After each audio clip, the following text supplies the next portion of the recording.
There is a place that is spoken about only in whispers, a dark area that spawns the beginnings of urban legends, a place where anything can happen and usually does. During the light of day, it hides just outside of view, but when the sun goes down, spirits, creatures of the night, roam free, and things do go bump in the night. It is in every state and every country, and there is no escaping it, no matter how safe you feel behind your locked doors and latched windows.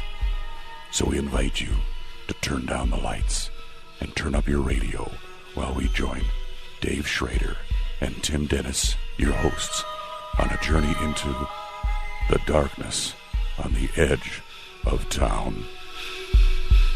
Welcome into the Saturday edition of the best in paranormal talk radio. This is Beyond the Darkness. I'm Tim Dennison for Dave Schrader, who is off somewhere in wine country at a paranormal convention. If you want to follow either Dave or I around the nation or around the world, you can do it. It's real simple. You go to darknessevents.com and just figure out where it is that we're traipsing around and off on our paranormal adventures, and you can join us there as well, anywhere you want to. One of them that you can follow us on is coming up in October, and we would encourage you to follow us on this one.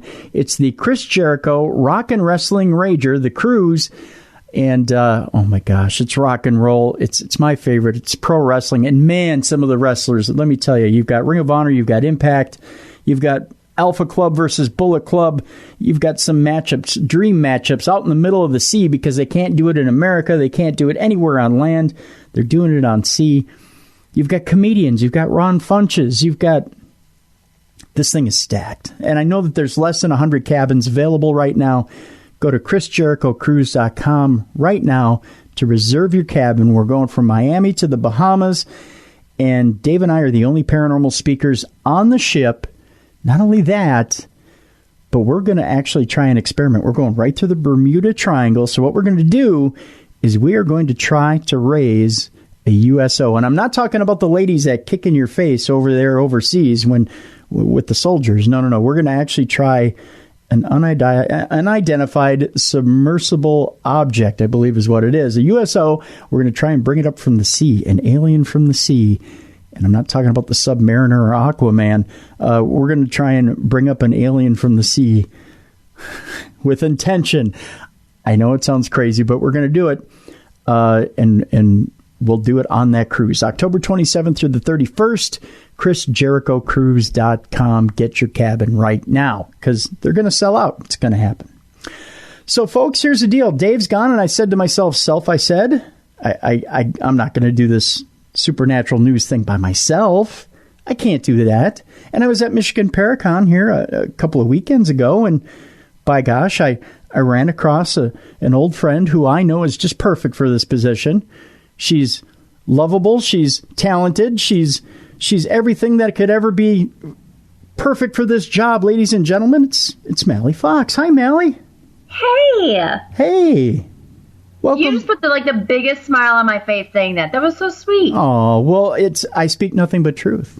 That's all I can do. Yeah. Well, welcome back. Well, thank you. I am so happy to be back. I miss this. Well, we miss you. And, every time we have you on, we're like, oh, my gosh, it was so great to hear Mallie. So where is Mallie? And then I'm like, just listen to the first part of the program. She generally tells you what she's doing every time she comes on the program. Yeah, we put links up in the description as to where she's at. She's real easy to find, people. It's not that tough. Yeah, it's not like Where's Waldo? Right. We didn't put you in a striped outfit and stick you somewhere in the middle of the country. I mean, it was close, but we didn't. Right. Well, and stripes make me look fat, so we definitely would not be wearing stripes. Do not say that. That is sacrilege. No, we did nothing of the sort. In fact, you're very easy to find. In fact, I have to compliment you at Michigan Paracon. If they would have had an award for this, the Paranormal Girl booth was outstanding. And if thank thank you. If they would have had a best booth and they should have had an award for best booth at Michigan Paracon, because your booth was amazing. I sat and we were down the aisle from you, and I kept looking over there, and I was like, wow, there's so many like moving parts to it, but at the same time it was like fascinating, and I went, I just want to go over there and sit and see everything you had there. It was so cool. Well, thank you. You know what? I love that event, and every year I try and do something a little bit different. And this time it's more about just kind of interacting with everybody. Mm-hmm. So I get a hoot out of just kind of having something fun, you know, whether I make a profit or not, because I spend so much money on my giveaways and my booth and whatever. You know what? It's all worth it. I absolutely love that event.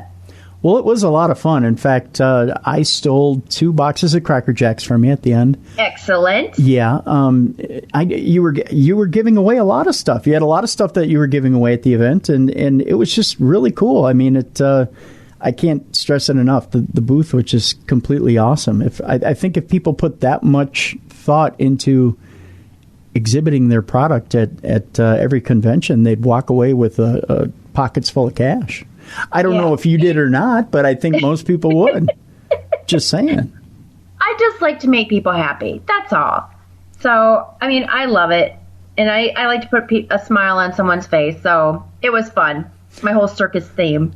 Now I got to figure out what to do for next year for the 10-year anniversary. That's true. And we should mention to people that tickets are available right now for the 10th anniversary of Michigan Paracon. And do you happen to know the website? Because I'm terrible at this. Oh boy. We'll figure it out before the end of the show. Yeah. I know you can go to like the Youpers Facebook page and information's on that. Okay, so UPPRS's Facebook page has the information, and I'll get it. I think, isn't it miparacon.com or something like that? So actually, now that you say that. Yeah, and you can get tickets right now. It's I believe there's still a reduced rate of $109 for the weekend? Yeah, it was very reasonable. Yeah, for the 3-day weekend. So it was a good price. The hotel rooms are still low as well. Okay.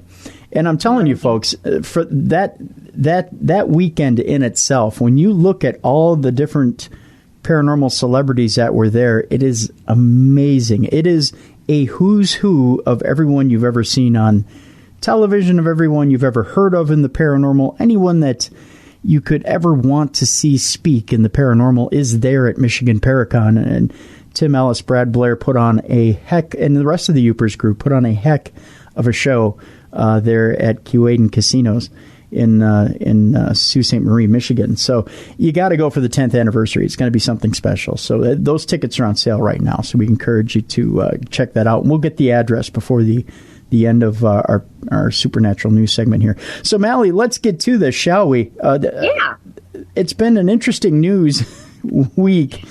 And believe it or not, I know a lot of people go, keep politics out of it, guys. Keep politics out of it. We do have a President Trump story. Oh, boy. But not in the way people think, Mallie. This has nothing... I'm tired of the negativity. It has nothing to do with a traitorous op-ed. It has nothing to do with, anything like that. I know there's been a lot of that in the news. This actually has to do with an uninvited guest at Donald Trump's Turnberry Golf Course in Scotland. Okay, cool. Well, or is it? I mean, not? Greens fees over there are kind of expensive. I don't know if you know that or not, Mallie. Yeah. And it's if you're tearing up the greens, that's not a good thing. UFOs have been spotted flying over Donald Trump's Turnberry Golf Course in, is it Ayrshire? I believe. I'm praying for Scottish emails. This is what I'm doing this week. A golf lover's picture appears to show 4, count them 1, 2, 3, 4, because I passed kindergarten, mystery objects floating above a Scotland flag at the American president's course at around 7:55 p.m. on August 16th. A golf lover has been left gobsmacked after spotting 4 of them, count them 4, UFOs flying over Donald Trump's Ayrshire. I want to say Ayrshire because it makes me giggle. Ayrshire course. The man's pictures appear to show the mystery objects floating above a Scotland flag at President Trump's Turnberry site at around 7:55 p.m. on August 16th. Posting on the UFO Stalker website, the bemused golfer said, oh, should I do the accent, Mallie, or should I leave it be? Oh, I don't know. I haven't heard your accent for a while. I don't know. I'm not even warmed up. But you always sound angry when you do it because, like, you yell. Oh, I'm very angry. I make... And the Scottish people are nice, so... Are they? I can't say. I mean, I have Scottish blood in me, but I can't say that. You never know it by the terrible accent, by the way, but I do have some Scottish blood in me. I just slaughter the accent and I enjoy it. I mean, it's almost a bit, what would you say, sadistic? I think that's the word. Yeah. Yeah, I think that's the word, sadistic. All right, I'll do the accent for a moment until it gets annoying. Okay. My niece was at Trump Turnberry Golf Course. That's all I'm doing. And took a picture of the golf course. You sound angry. It is very angry. Either that or I could be taking my morning constitutional. Oh, gotcha. Yeah, there's that. He said, my niece was at Trump Turnberry Golf Course and took a picture of the golf course from the balcony of her room. She emailed the picture because I like to play golf, and when I looked at it closely, I saw 4 strange disc-shaped objects in the background, which she said she had not noticed when she was taking the picture. And it in the article says, can you help me identify these UFOs? Any ideas? And I'm looking at the picture right now. It's kind of interesting because it could be, I don't know, it kind of looks like it could either be a little bit of lens flares or it could be just airplanes too, or drones. It appears the potential alien sighting could simply be a trick of light, with one person suggesting reflection of indoor lighting fixtures. And I don't know, there's some perspective there, so I don't know if that would be indoor lighting fixtures. It's not the first time eerie objects in the skies have caused a UFO stir in Scotland. We told how it's the Sun here is where the article's from. The Sun told how Scotland and the rest of the UK has become a hotspot of alien activity. Earlier, an Inverness man claimed his photo showed a UFO with mysterious letters on it tearing through the sky. It comes after a mystery object was spotted falling from the sky over Glasgow. So there you go. That's that story there. President Trump has uninvited aliens that eventually want to become members. So they're at Turnberry. I don't know. What do you think? It's controversial, Mallie. Aliens, should they be invited to exclusive golf clubs or not? Your thoughts? As long as they do the dress code. Oh, very important. Yeah, very important. The traditional baggy golf pants with the plaid, or do you think they go khakis and polos? You know what? I don't think they want to look like they work at Best Buy. So let's do the plaid. And cleats in the clubhouse, or do they change beforehand and go strictly to dress shoes when they come in for dinner? I would say dress shoes, because cleats can destroy the floor. Ah, very good. I see you've had a little bit of country club life in your day. Excellent. We move ahead to New Jersey, a far cry from Scotland, where a man says he created a UFO panic in New Jersey 8 years ago. He's confessed this online. How would they know? This just looks like somebody threw their cane up in the air, honestly, and took a picture of it. Have you seen those new canes? I've gotten to this point now with the foot injury, Mallie, where I'm watching late night TV and noticing the ads for canes on TV. Oh, really? Is that sad? Where I'm like, they've got the one with the little 4 points now, and it rocks back and forth, and it's got the neon lights on it, and I'm like, hey, that's pretty spiffy. Oh, see, I was thinking of the one that has like the little foot thing, but it has the tennis balls at the end that you always see older people with. Yeah, that's pretty cool too. I'm not gonna lie. No, you know what? Speaking of canes, remember when we were in Nevada, and was it Katrina that got you the cane with the knife inside? Yeah, the 8-ball cane. Yeah. Yeah, and then we had to figure out how to get it back to Minnesota. Yeah, because it was contraband. Oh yeah, it's hard for a pimp out there. I'm just saying. You still have your cane? I do, yeah. I do. Aw, that was so much fun when we had out there. It was. I still have that cane. Yeah. I could tell a story. I don't know that I should, though. Is it about Katrina? Yeah. I got the best birthday present ever from her, and it's not like that, you sick freaks. Actually, Katrina loves to tease me because ever since I met Katrina back in 2007, and a mutual friend of ours told her before I ever met her that I had this incredibly huge crush on her, and she thought that was funny. Oh, you should probably tell people who Katrina is, because they're probably like, who's Katrina? Well, Katrina Weidman, formerly of Paranormal State, now of Paranormal Lockdown. There's only one Katrina. It's like Madonna, Mallie. I mean, you say that's true. You say Katrina, you know what you're talking about. Or at least I'm assuming, right? Maybe I've gone too far. Maybe I'm just assuming the entire world knows this. So look at me. I'm getting all defensive and diva-ish over here. So in the years that have followed, when I see Katrina at different events, she makes sure to rub that in very hard too. And I love her sense of humor. I'm not going to go there. Yeah, we're comedic. Oh well, thank you for that. It was a double. It was a double. Yeah, it was a double entendre. Watch my manners. No, you're fine. It's a podcast. It's not, the FCC isn't even listening. They don't care.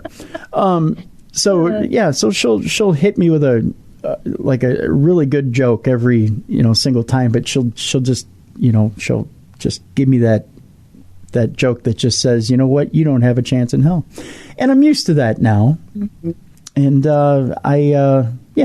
but I carry it as a badge of honor. And, it's so sad. It hurts so bad, Mallie. It hurts. Well, now she's getting married, my darling. I know. Did I tell you I've only cried like 4 times in my life? My grandparents' funeral, when Prince died, and the day Katrina got engaged. It's It's those are the times I've cried in my life. Yeah. Anyways, this is getting really pathetic.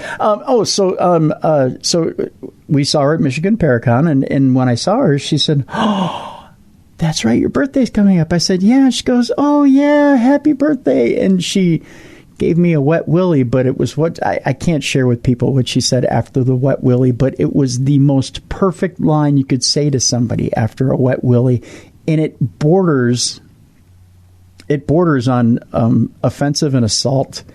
But oh my God, it's such a perfect line.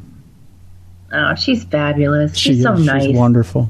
She's made my weekend, Mallie. Made my weekend. Oh. Yeah. God love you, Katrina. God love you. It's my comedic soulmate. Really is. She's my comedic soulmate. Yep. If I could ever get her out of the paranormal, I would write a comedy series around her. I would. Nobody knows how incredibly funny that woman is. She's a regular Lucille Ball. You know what I like too is at the Michigan Paracon was that when it was late at night, she was still out there talking to people who watched her shows, peers. I mean, she was like out there, like sometimes, quote unquote celebrities, television celebrities, they kind of like, they'll say hi or whatever, but they don't really like hang out or get to know you. And she seemed like she wanted to know every single person that came up to her, which I thought was awesome. Yeah, she's very personable and very approachable. I like that about her. Yeah, she is. Okay. Oh, so we go back to New Jersey. Sorry. So this man created a UFO panic in New Jersey 8 years ago. He's confessed this online. And the reason I went off on a tangent about canes, because it looks like there's this old man cane floating in the air. And this is the UFO, evidently. This is how he did it. This is a story about science, the internet, and the panic of the unknown. You may remember the UFO panic of 2010, when a large cylindrical object floated through New Jersey skies, and no, it wasn't Ron Jeremy, causing frenzied residents to briefly paralyze 911 call centers and setting off a caper that captured the attention of state news organizations, large and small. Well, the case has finally been closed. On Reddit on Monday night, a Greenbrook native confessed in charming detail how he unwittingly created a UFO panic in central Jersey all those years ago. It started innocently enough, a combination of scientific curiosity and boredom. That's how most things start. 2 college kids in Greenbrook were on summer break in May of 2010 and remembered an old high school science experiment, which was creating a solar balloon.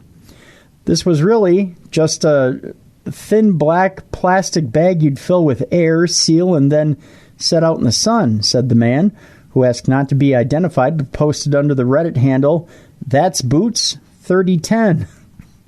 It's creative. The sun would heat the air in the black bag, and the bag would become buoyant and float. They set out to replicate it and succeeded in creating a more than 30-foot balloon made of trash bags that floated to the heavens when warmed by the sun, and they didn't give it a passing thought. We thought nothing of it at the time, and of it getting away other than, well, damn, now we have to make another one, he said, once it got away," said one of the backyard scientists in an interview with New Jersey Advanced Media. So they just let it go and didn't have a care about it, really. What they didn't know was their trash balloon almost immediately caused a panic up and down Route 22. People quickly spotted the long, slender object in the sky and began calling into the local radio stations. Others, apparently more concerned about the unidentified flying object, called 911, briefly tying up phone lines at several law enforcement offices in Somerset County. There was immediately no harm done, and the frenzy quickly passed. Several years later, he happened upon the news story that was written about the event by a cub reporter for the Star-Ledger. He said, "I had read some other UFO sighting with strange lights in the area, so I was Googling around about Somerset County UFOs," said the man, who now lives in Maryland. "I came across the article, saw the picture, and busted out laughing, and I immediately knew it was us. But yet didn't take responsibility." "It was a labor of love," he said. The Greenbrook native said he and a friend, who both have STEM, STEM-related careers today, scoured the state for days to find the right materials. They went to dollar stores and Walmarts and trying to find the thinnest possible plastic bag and tape for the task. Finally, we took a number of them, he went on to say, cut off the bottom ends, taped them together into a huge balloon, which we filled up with a leaf blower, and then tied the end, he said in his Reddit post on the subreddit Confessions. After sitting out in the sun for half an hour or so, we had done it. He said they got some funny looks from people driving by, but didn't hear a word about it again. The internet wasn't quite what it was today and remained fairly contained. It says here, to their knowledge, the balloon was never recovered. It likely floated east based on the prevailing winds of the day, that according to the data from the National Weather Service. His confession exploded in popularity on Reddit this past Monday night, and it happened to be this reporter on this story happened to be the sole reporter on the late shift for Labor Day. Shortly before that reporter signed off for the night, an editor had messaged him to say that one of his old stories was suddenly surging in traffic. They went and traced the referrals back to Reddit and found the answer to the mystery that had eluded the reporter for so long, that was just a bag balloon. A bag balloon. So is that kind of like responsible? I mean, can you be punished is a strong word, but like, can he be held like accountable, maybe like financially for all of the, I don't know, like maybe the police power or the, that went into trying to figure out what was going on? Can you somehow legally be responsible? I would think only if a sufficient amount of manpower is dispatched for it. But if it didn't really cause much of a panic, then no. It's just a nuisance. Just a nuisance. There's, you know what? Let's go to one of the stories that you have in front of you right now. I'll just let you pick. Yeah. Let's see. Let's put on my glasses first of all, because I'm old. You and me both, sister. I know. I had to get bifocals. What the heck? Oh my gosh. All right. So let's see here. Let's start with this one. Okay. So there's a book called Hunt for the Skinwalker, and it's actually being turned into a movie. Oh. Yeah. So, okay, there's a ranch in eastern Utah, and it's been the subject of speculation and research for years. It has been dubbed the Skinwalker Ranch because of the bizarre and downright scary stuff that people have reported happening there. Skinwalkers are powerful witches from Navajo legend that could turn from a human form to animals. A longtime Las Vegas reporter, George Knapp, co-wrote a book with Colm Keller about the ranch and the effort by scientific researchers to figure out what, if anything, is really going on. The research was headed up by Las Vegas billionaire Robert Bigelow. Ooh, I'd like to meet him. Show me the money. Bigelow bought the ranch in 1996. He's always been interested in the paranormal and stories from the ranch that fit into that category. Knapp told KNPR's State of Nevada that stories range from sightings of gigantic wolves that attack livestock but then disappear after being shot to mysterious portals that work as a pathway for flying saucers. It is much bigger than UFOs, he said. It involves cattle mutilations, poltergeist activity, crop circles, Bigfoot sightings. It's like a paranormal Disneyland. You pick a weird topic, and it was all happening in this spot. Bigelow went to a group of his scientists into that. Bigelow sent a group of his scientists into that area. They were tasked with documenting activity. Knapp said that after 7 years of research, they've documented 100 incidents. Knapp visited the ranch to see if he could see anything. He said at one point the researchers put him on a plastic chair at night on a sandstone ridge known for its activity. After 45 minutes, nothing happened. But Knapp has talked to a lot of people who have had experiences at the ranch, including a family who owned the ranch before Bigelow bought it. They had planned to raise cattle on the ranch, but after nearly 2 years of bizarre incidents, including a run-in with a gigantic wolf, they left. Knapp said that the family and other researchers continued to have strange things happen to them even after they left the area. Some researchers said that they saw a smiling or smirking wolf outside their home, which were on the other side of the country from the Utah ranch. No humans were physically harmed. That sounds funny. You know how people say that? Like, no one was harmed while making this movie. Yeah. But it says no humans were physically harmed on the ranch itself, but there is psychological harm. It was all messed up, Knapp said. Now, a movie based on Knapp and Keller's book is about to be released. Filmmaker Jeremy Corbell worked with Knapp on the film. Knapp had a lot of footage of the ranch and the researchers from over the years. While the book came out in 2005, Corbell said it wasn't until now that the movie could be made. But when the opportunity did arise to finally make the documentary, he knew he had to do it because he said it is happening. For those listeners out there that think it's bunk or don't think it's true, that is their problem, he said. These events happened. They are well documented. It was documented by scientific teams, both private and government. So that is just something we're going to have to wrap our heads around, he said.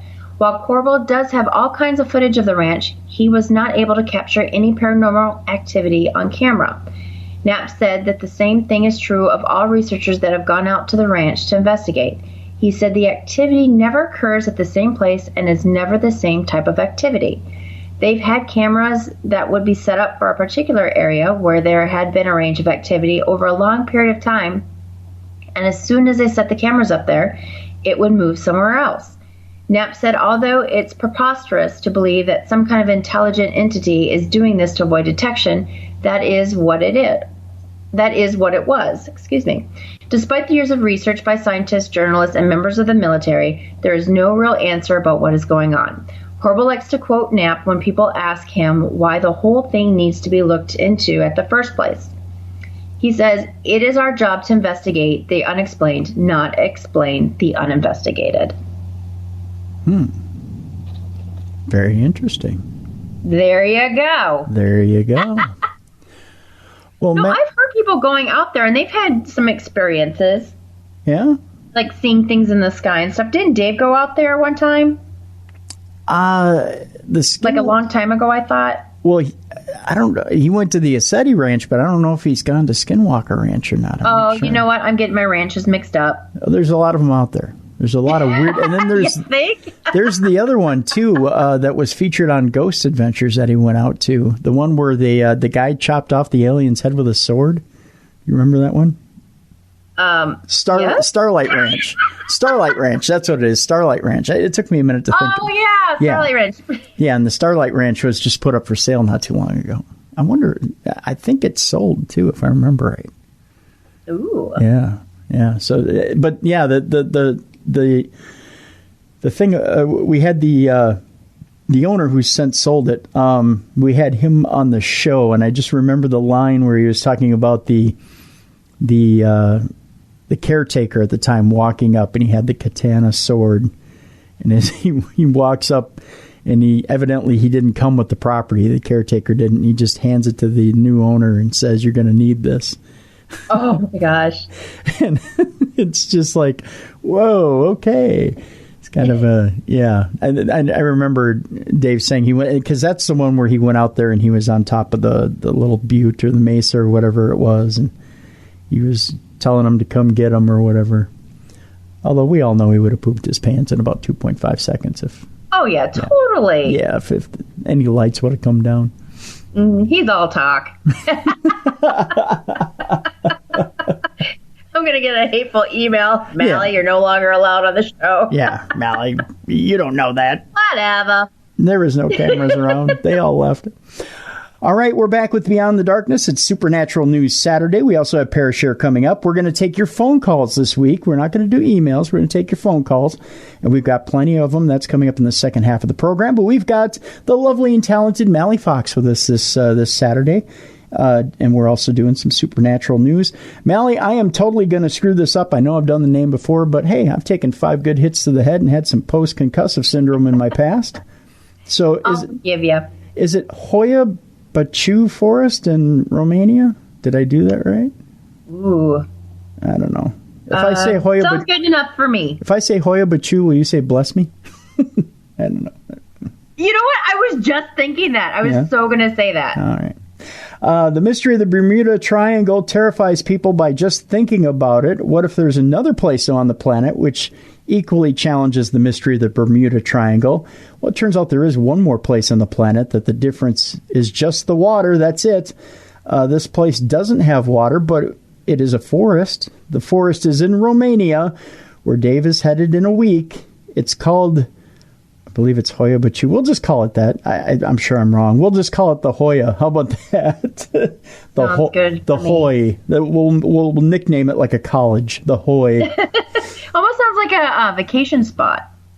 It does, doesn't it? It sounds so nice. We're going to the Hoy. We're going to the Hoy. We're vacationing this year on the Hoy, you know. It turns out we had many, many different choices, Mallie. We could have gone, anywhere, really, if you think about it. We could have gone to the Keys. We could have gone to the Bahamas. We could have even went to Rome or Paris. But no, we chose the Hoy because it's haunted. The kids wanted something different. They wanted to be, Daddy, scare me. Give me a thrill. All this money, and there's just nothing that affects me. So we went to the Hoy. So the Hoy, as it were, is associated with a number of creepy stories of people going missing and sighting of UFO. People have reported many strange things happening in the forest, like ghost sightings, weird voices, the emergence of faces in the photographs, which were not visible otherwise. Many inspections were done to see the authenticity of the photographs, which proved them to be real. The first incident associated with this forest was in the year 1960 when UFO sightings were reported. There are weirdly shaped trees in the forest, and they are unusual in shape, and it's also reported that tree stumps appear without any explanation. There have also been reports of people getting unexplained rashes and suddenly falling ill after entering the forest. Oh, this does not bode well for Dave at all. I'm just saying. No, he does not like outdoors. Yeah, he better have an EMT right by his side the entire time. Mm-hmm. The place is said to have an unexplained heavy black fog appearing from nowhere, also light orbs appearing from nowhere, and the breaking of the silence by a giggling of a female. Oh, that won't cause shrinkage. Just saying. The weird happenings of the forest have made many people believe that the forest has the door to a completely different dimension. The weirdest thing about the forest is that some people who enter the forest go missing for a period of time, and when they return back, they have no memory about the time that they spent in the forest. So there you go, Mal. That's a little background on the Hoy, if you will. Yeah, it definitely sounds like a number one destination. That it is, the Hoy. Yeah. I plan on making my plans for next fall. So much going on at work.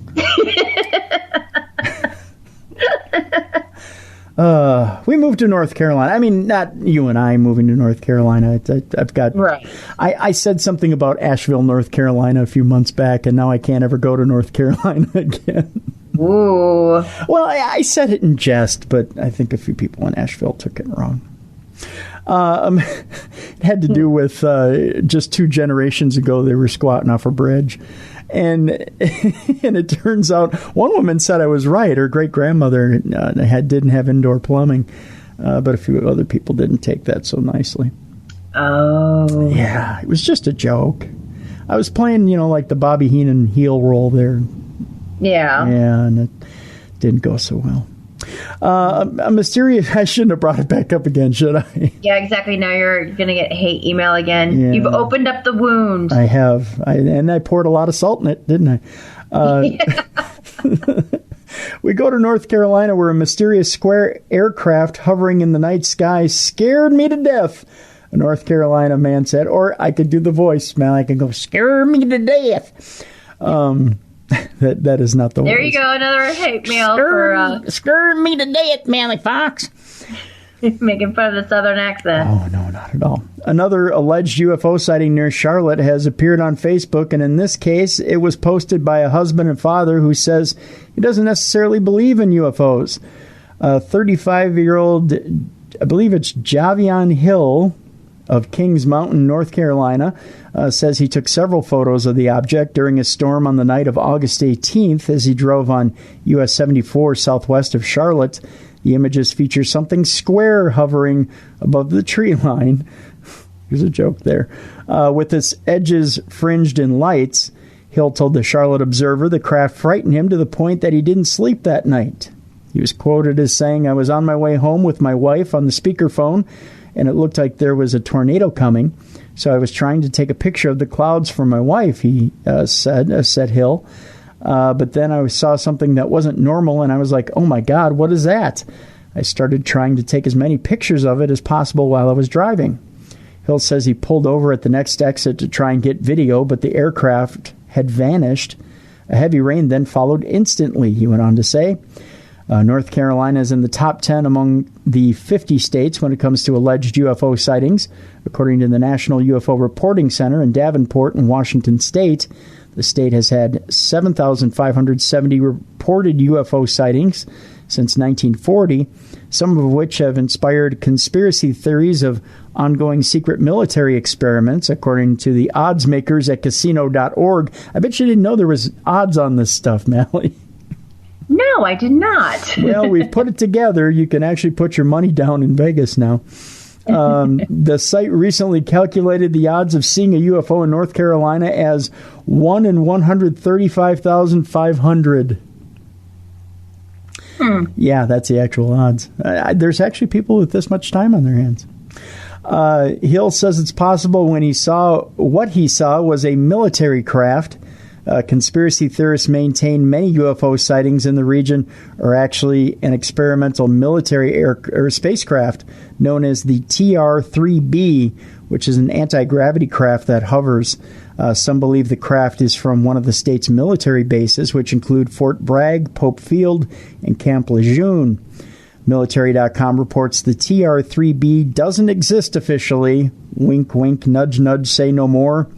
Reaction to Hill's photo has included mostly questions, but at least one person, Shelby native Eric White, said he also saw something in the same area that vanished in thin air. Hill says what he saw is actually bigger than what is seen in the photo. I was worried for my safety, he said. I didn't believe in UFOs until that moment. There you go. Casino odds, you say? Yeah. Now, so I might offend somebody, but with all this UFO talk, have you seen that T-shirt where it's like the UFO? It's like it is a UFO, and it's beaming somebody up, and it says "Get in, loser. We're doing butt stuff." I know it's not appropriate, but I can't. It keeps going through my head because all these UFO stories we're talking about, and all I can just think of is this guy being beamed up, and then it's like, Anyway, I digress. No, that was perfect. But it is. It's in my head. I can just see that guy standing outside with his video camera with that shirt on. Anyway, maybe that'll be my Christmas gift for you. Nice. I'll text you my shirt size. There we go. You just see a guy out in North Carolina with a video camera going, My God, there's something in the sky. I wonder why it's coming towards me. Oh, my Lord, I wore that shirt. Mildred, get in the car. We got to get out of here. Yeah. Huh.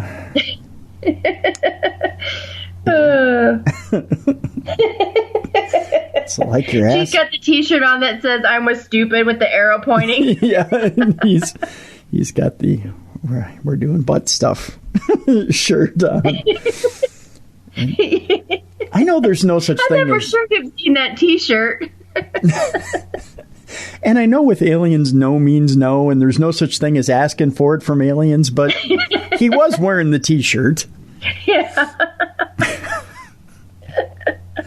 Oh, Lord. I'm going to get hate mail. Probably. It's a funny shirt, though, when you see it. Because it's just like, what? The only hate mail you're getting is from Whitley Strieber. Oh, yeah. Oh, sorry. Yeah, that's it. Why don't we get one more story from you here, Mal? Okay, sure. So, if you're looking for like a new book to read, like I collect them. I don't read all of them yet, but I collect them. There you go. Yeah. You need to check out David Hayes' new book. It's called Ghosts and Other Aberrations. I think it's the word aberrations. I've never heard of that word before, but following a similarly spooky second publication and his literary debut in 2016, it chronicled his upbringing. He said that I've always written in some form or other, poems, songs, etc., but mostly for my own amusement, he said. I always felt embarrassed about my writing. I suppose it's the background I come from. One evening, I posted a short story on Facebook. It was well received, and I was asked to post more of them. So I kind of end up with the following. They were pushing me to put the stories down in book form. His online tales soon caught the eye of Brownwind Books, who offered to publish them. His first book was a compilation of stories from his childhood growing up through the 60s and 70s, titled What Has He Done Now? David described the book as a gentle and whimsical walk through the sights, sounds, and experiences of my childhood. I know that this book is treasured by quite a few people, as it was almost a blueprint of their youth, too. But David has always had a passion for paranormal tales, perhaps not surprising, given his birthday is Halloween, October 31st. His second book, Mysteria, an anthology of spooky and mysterious tales, was entirely different from his first. He said, I've always had a passion for a good, well-told ghost story and have quite a few paranormal experiences of my own from my very youngest years. I'm also an amateur paranormal investigator. I suppose I was brought up with it. The old house I was born in had its fair share of activity. It wasn't really spoken about much in those days. I've always been something of a storyteller. I was brought up on old-fashioned fireside ghost stories. Of his third outing, he said, all the stories have a twist in the tale. Quite a lot are also tearjerkers. I love it when people say that my stories not only scare them, but also move them emotionally. Ghosts and Other Aberrations and David's other works are available to buy now on Amazon. Very interesting indeed. Mm-hmm.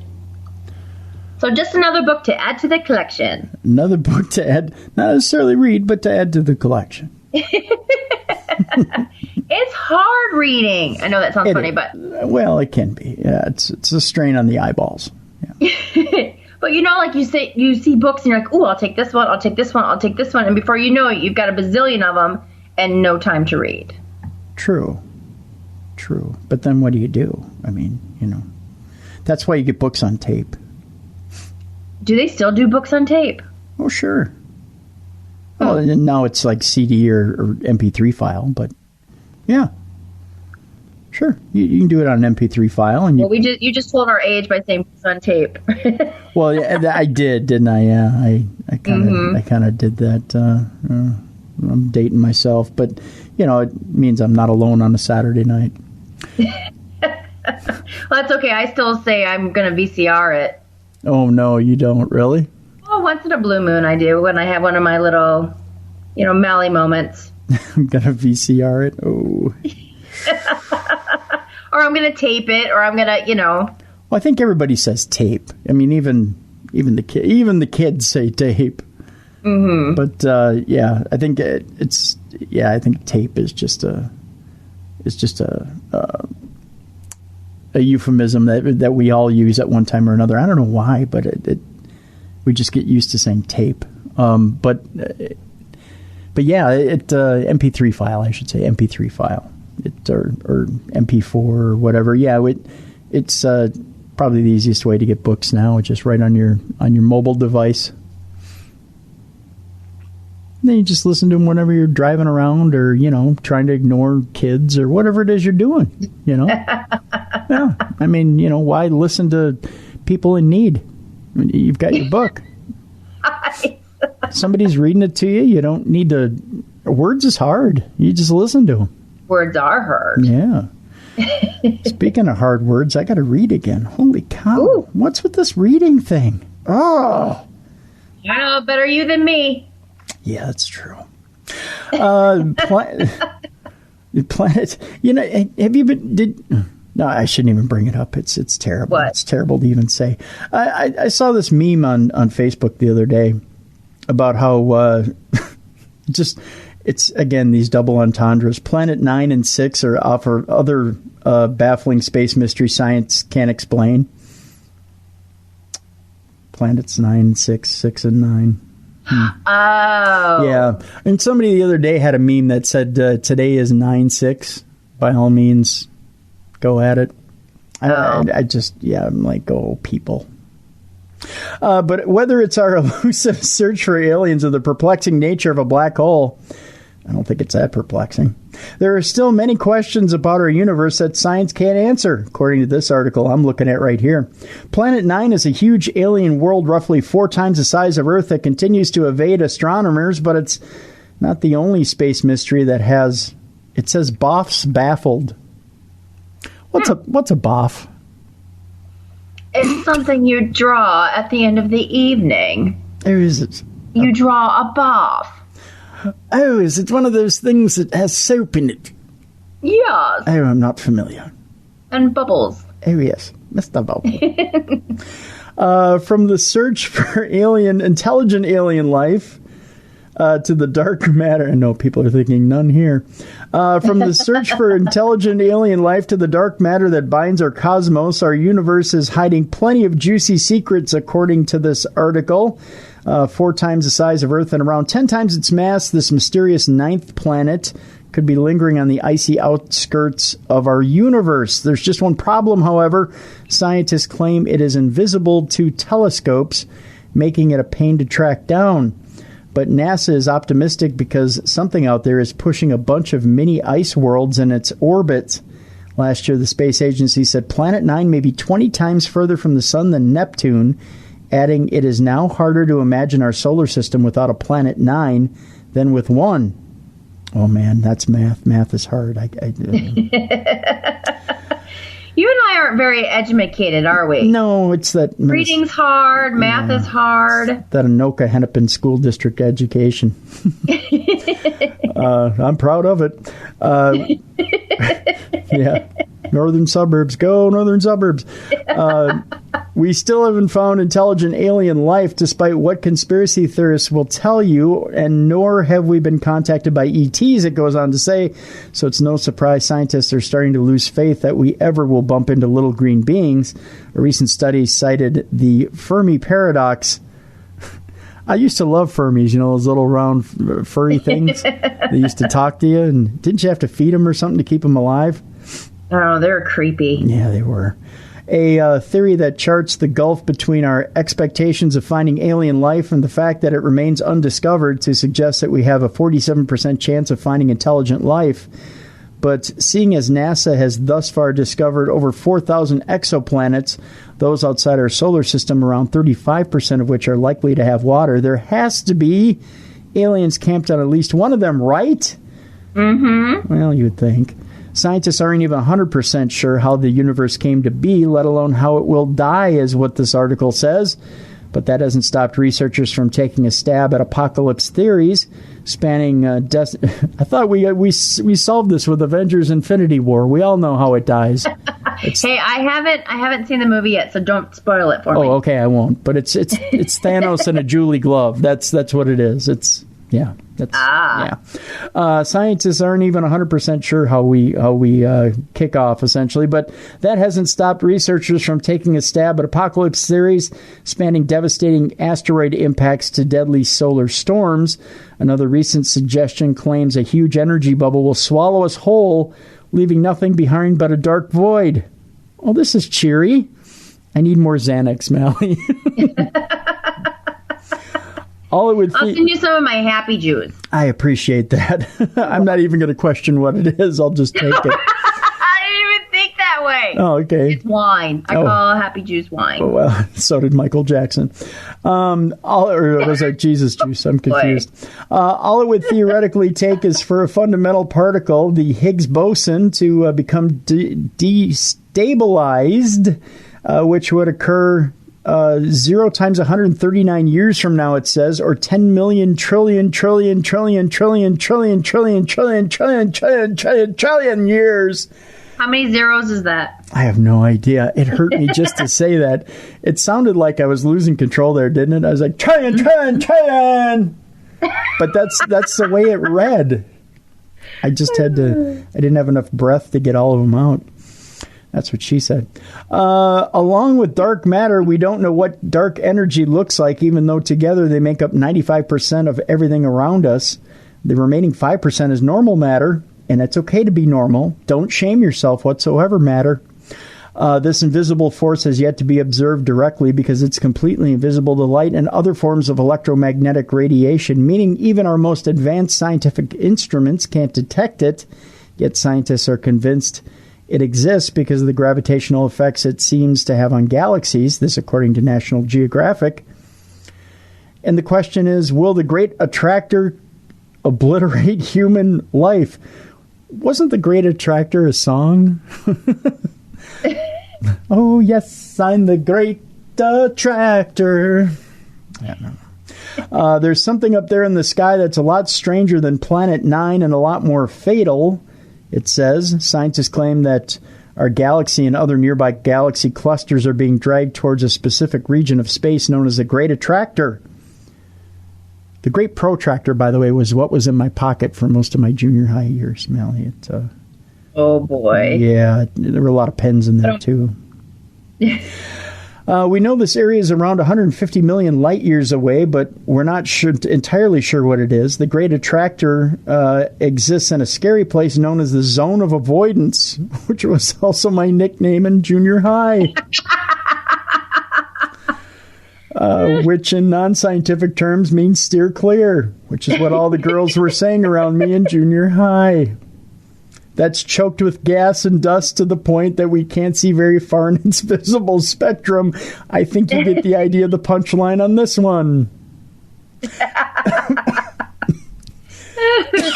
Whatever magnetic presence lurks out there was not available in junior high. Is either terrifyingly massive or something altogether fantastic. Yes, it would have been. Once again, in junior high. In junior high, it would have come in handy. How did Saturn get its rings? Well, it knew Elizabeth Taylor. That's an old joke. Saturn is 95 times larger than Earth, packs 62 moons, although it looks amazing for having 62 moons. And more gravitational pull, but we humans are mainly gripped by its awe-inspiring rings, all 500 to 1,000 of them. Aside from not knowing how many there really are, we also haven't figured out how they came to be. What we do know is that the rings are 400,000 kilometers wide, and the distance from Earth to the moon, and as little as 100 meters thick, and possibly ice-covered rocks. That's right. It's drip-dripping, Mallie. It's drip-dripping. That's for the kids out there. No one's really sure what happens within those terrifying sinkholes in space, but plenty of scientists have taken a swing at answering the question. They claim a black hole is a region in space where absolutely nothing can escape. That's because they have extremely strong gravitational effects, which means once something goes into a black hole, it can't come out. This point of no return is dubbed an event horizon, or is also known as my bank account. They get their name because even light can't escape once it's been sucked in, which is why a black hole is completely dark. The most popular theory about what happens if you enter a black hole suggests objects become massively stretched out and lose all dimensional form. Oh, there's jokes here. And then you'll disappear completely. I know, I'm biting my tongue. Yeah, so it says, so don't try it, basically. And that's the end of that story before we end up offending half the planet. Just saying. There's another related story here that scientists can't rule out alien life on Jupiter after an amazing discovery. We're not talking about Jupiter, Florida, because that would be amazing if there were intelligent life. But we go to Jupiter itself, where the discovery of water clouds inside Jupiter's great red spot means that scientists can't rule out the existence of alien life on the gas giant. It's a gas giant, Mallie. Normally we would get a fart sound effect from Dave here. I take it if you want to do your best attempt here, you could. No, my fart noises would be pretty pitiful. Would they? Yeah. Okay, well, my little left cheek sneaks. Not very good. Not very good? Okay, we'll leave it be then. Observations made by ground-based satellites have detected chemical signatures of water deep beneath the swirling surface. God, it's a big toilet. The Great Red Spot is a gigantic storm twice the size of Earth that began raging for hundreds of years. Humans only started observing it in 1830, mainly because we had better stuff to do, like stop being Neanderthals. Jupiter is a gas giant that contains more than twice the mass of all our other planets combined, explained Matej Adamkovics. Hey, I nailed that one. An assistant professor of physics and astronomy at Clemson University in South Carolina. And though 99% of Jupiter's atmosphere is composed of hydrogen and helium, even solar fractions of water on a planet this massive would add up to a lot of water. Many times more water than we even have here on Earth, he said. Because of the presence of water in the atmosphere, it's impossible to rule out that some form of life, however microscopic, may have evolved to live there. Where there's the potential for liquid water, the possibility of life cannot be completely ruled out, Adamkovics said. However, he cautioned that the prospect of finding life on Jupiter anytime soon is unrealistic. Though it appears very unlikely, life on Jupiter is not beyond the range of our imaginations, he said. Jupiter is an inhospitable gas giant. That means he's been eating too much at the table. Gotta push away from the table every once in a while. That's 2.5 times the mass of all the other planets in the solar system combined. NASA has had a probe. Oh, Mallie, it's been doing butt stuff. I know. Get up here, loser. We're doing butt stuff. NASA's so dirty. Juno in orbit. Juno's the probe, by the way. In orbit around the planet since 2016, which will continue to learn about the planet until its mission finishes in 2021. The team at Clemson University is now working with NASA and other astronomers to study Jupiter in greater detail and learn more about what lies beneath the mosaic pattern of its clouds. They went on to say, we'll be collecting many gigabytes of data with the new instrument iShell that works at a very high resolution and will complement Juno's observations. The new part of this next project will be to write the automated software for all this data so that we can get a full picture of the planet's water abundance. So there you go. And I believe there's one story left here that has to do with Betty and Barney Hill. Oh, okay, cool. Yeah. And it has to do with the first alien abduction account described a medical exam with a crude pregnancy test.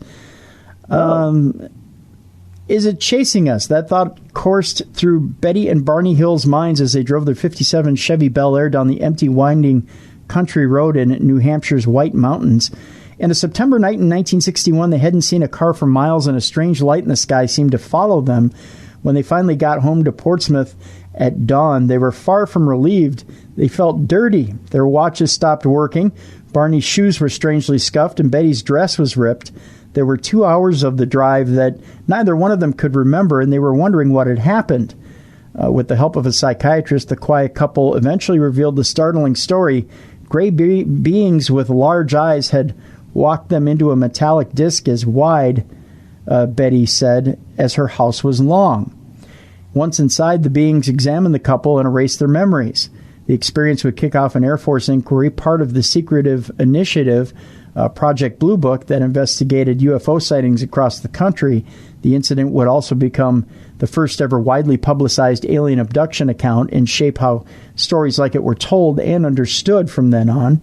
Debate continues as to whether the husband and wife were liars, fantasists, crackpots, or simply sleep-deprived people who were later recovered seriously scrambled memories, or did recover them. The Hills road trip was spontaneous, a well-earned break that Barney decided the couple had needed, as explained in The Interrupted Journey, which was a 1966 book that they collaborated on with author John G. Fuller. Barney worked a grueling night shift at the post office, driving 60 miles each way. Betty's job handling state child welfare cases was no easier. The little free time that the biracial couple had was devoted to their church and activities related to the civil rights movement. After 16 months of marriage, Betty and Barney saw this trip through Montreal and Niagara Falls as their delayed honeymoon. They left so impulsively that they had no time to go to the bank before it closed for the weekend. They got in their car with less than $70 in their pockets. On the last night of their 3-day trip, the tired couple sipped coffee in a Vermont diner to recharge before driving back, and Barney figured if they pushed through, they could beat the wind and rains from an approaching hurricane. They left the diner at around 10 p.m., estimating that they could reach their red-framed house in Portsmouth, New Hampshire, between 2 a.m. and 3 a.m. at the latest. And as they drove, strange lights in the sky gave another reason to hurry. At first, it looked like a falling star to them, but grew larger and brighter with each mile. Barney, an avid plane watcher and World War II vet, was sure that they had nothing to worry about. It was probably just a satellite, and assured Betty that it probably went off course. The light seemed to move with the car as Barney steered down the curving mountain road, and the light zigged and zagged, ducking past the moon and behind trees and mountain ridges, only to reappear moments later. And sometimes it seemed to move towards them in a game of cat and mouse. It had been an illusion that they thought maybe the car's movement made it seem like the light, too, was moving. Curiosity overcame them, and the couple pulled over at road stops and picnic turnouts to get a closer look. Through binoculars, Betty saw that the white light was really an object spinning in the air. "Barney," she told her husband, "if you think that's a satellite or a star, you're being completely ridiculous." He knew that she was right. Barney had an IQ of 140, noted Fuller in his book. Barney was also a pragmatic man who wouldn't give flying saucers a second thought. Remembered his niece, Kathleen Marden, in her work captured the Betty and Barney Hill experience. The night was too quiet for a helicopter, a commercial plane, or even military jet with a hotshot pilot. He didn't want to spook Betty, but he was becoming concerned and wanting to know what this light was and why it was toying with them. About 70 miles past the diner, the object hovered just above the treetops, approximately 100 feet above them. Barney abruptly stopped the car, keeping the engine running. He shoved a handgun he had hidden beneath the seat into his pocket and rushed into a dark field, leaving Betty in the Bel Air. What he saw was as big as a jet, but as round and flat as a pancake. "My God, what is this thing?" he recalled thinking. "This can't be real." Behind rows of windows, gray uniformed beings seemed to look right at him, Barney recalled. He tried to lift his hand to his pistol, but somehow he couldn't. A voice told him not to put down his binoculars. He had a startling thought. "We're about to be captured." Yelling hysterically, he ran back to the car and barreled down the road as Betty tracked the craft, craning her head outside the car window. Without explanation, loud rhythmic beeps sounded from the car's trunk. The couple felt instantly drowsy and lost consciousness. They came to around 2 hours later and 35 miles down the road. Back home in Portsmouth, they tried to make sense of that night, and Barney felt compelled to examine his body's lower half. Both seemed aware of a puzzling presence. In the weeks and months after, Betty, an avid reader, checked out books from the library discovering the civilian UFO group National Investigations Committee on Aerial Phenomenon, or NICAP. She also reported the sighting to the Air Force, worried about radiation. In coming years, with Betty suffering from disturbing dreams and Barney developing an ulcer and anxiety, the couple sought mental help. The two met with Benjamin Simon, a psychiatrist and neurologist who specialized in hypnosis, a mainstream technique at the time. Through months of weekly sessions, Simon helped the couple piece together what they think had happened. A vessel had landed on the Hills' car, putting them to sleep. Afterwards, gray beings walked them up a long ramp and into the spacecraft. Once again, the Hills were separated, taking turns in an examination room that had curved walls and a large light hanging from the ceiling. Each was asked to climb up on a metal table, and that table was so short that Barney's legs hung over the side. During the examinations, the beings removed Betty and Barney's clothes, plucked strands of their hair, took clippings of their nails, and scraped their skin. Each sample was placed on a clear material, not unlike a glass slide. Needles connected to long wires probed their heads, arms, legs, and spines. One large needle, around 4 to 6 inches long, was inserted into Betty's belly. This pregnancy test left her... This pregnancy test left her twisting in pain. Throughout, a being Barney and Betty called the leader watched from the side. After Betty's examination ended, the beings rushed back into her room excited. They discovered that Barney's teeth could be removed. Betty laughed, explaining that Barney had dentures, a fact of human aging the beings struggled to understand. Later, alone with the leader, Betty asked where their craft had flown, admitting she knew little of the universe. The being joked with her, saying, "If you don't know where you are, there wouldn't be any point to telling you where I am." Later, under hypnosis, she drew a star map shown to her on the ship. In 1965, the Hill story was picked up by a Boston newspaper. After that, everything had changed. The Quiet Couple story soon became the subject of a best-selling book and a movie starring James Earl Jones. The upstanding civil servants had become celebrity abductees. The Hills weren't the first to spot a UFO or even report an abduction, but their story did capture the nation's imagination and was so widely publicized, it helped shape how we talk about alien encounters and abductions to this day. Before the Hills story, alien encounters were friendly, according to Christopher Bader, a professor of sociology at California's Chapman University. Some aliens even lived on Earth and commuted back on weekends, he says. But once the Hills story became better known, abduction accounts shared certain characteristics, such as medical examinations and missing time.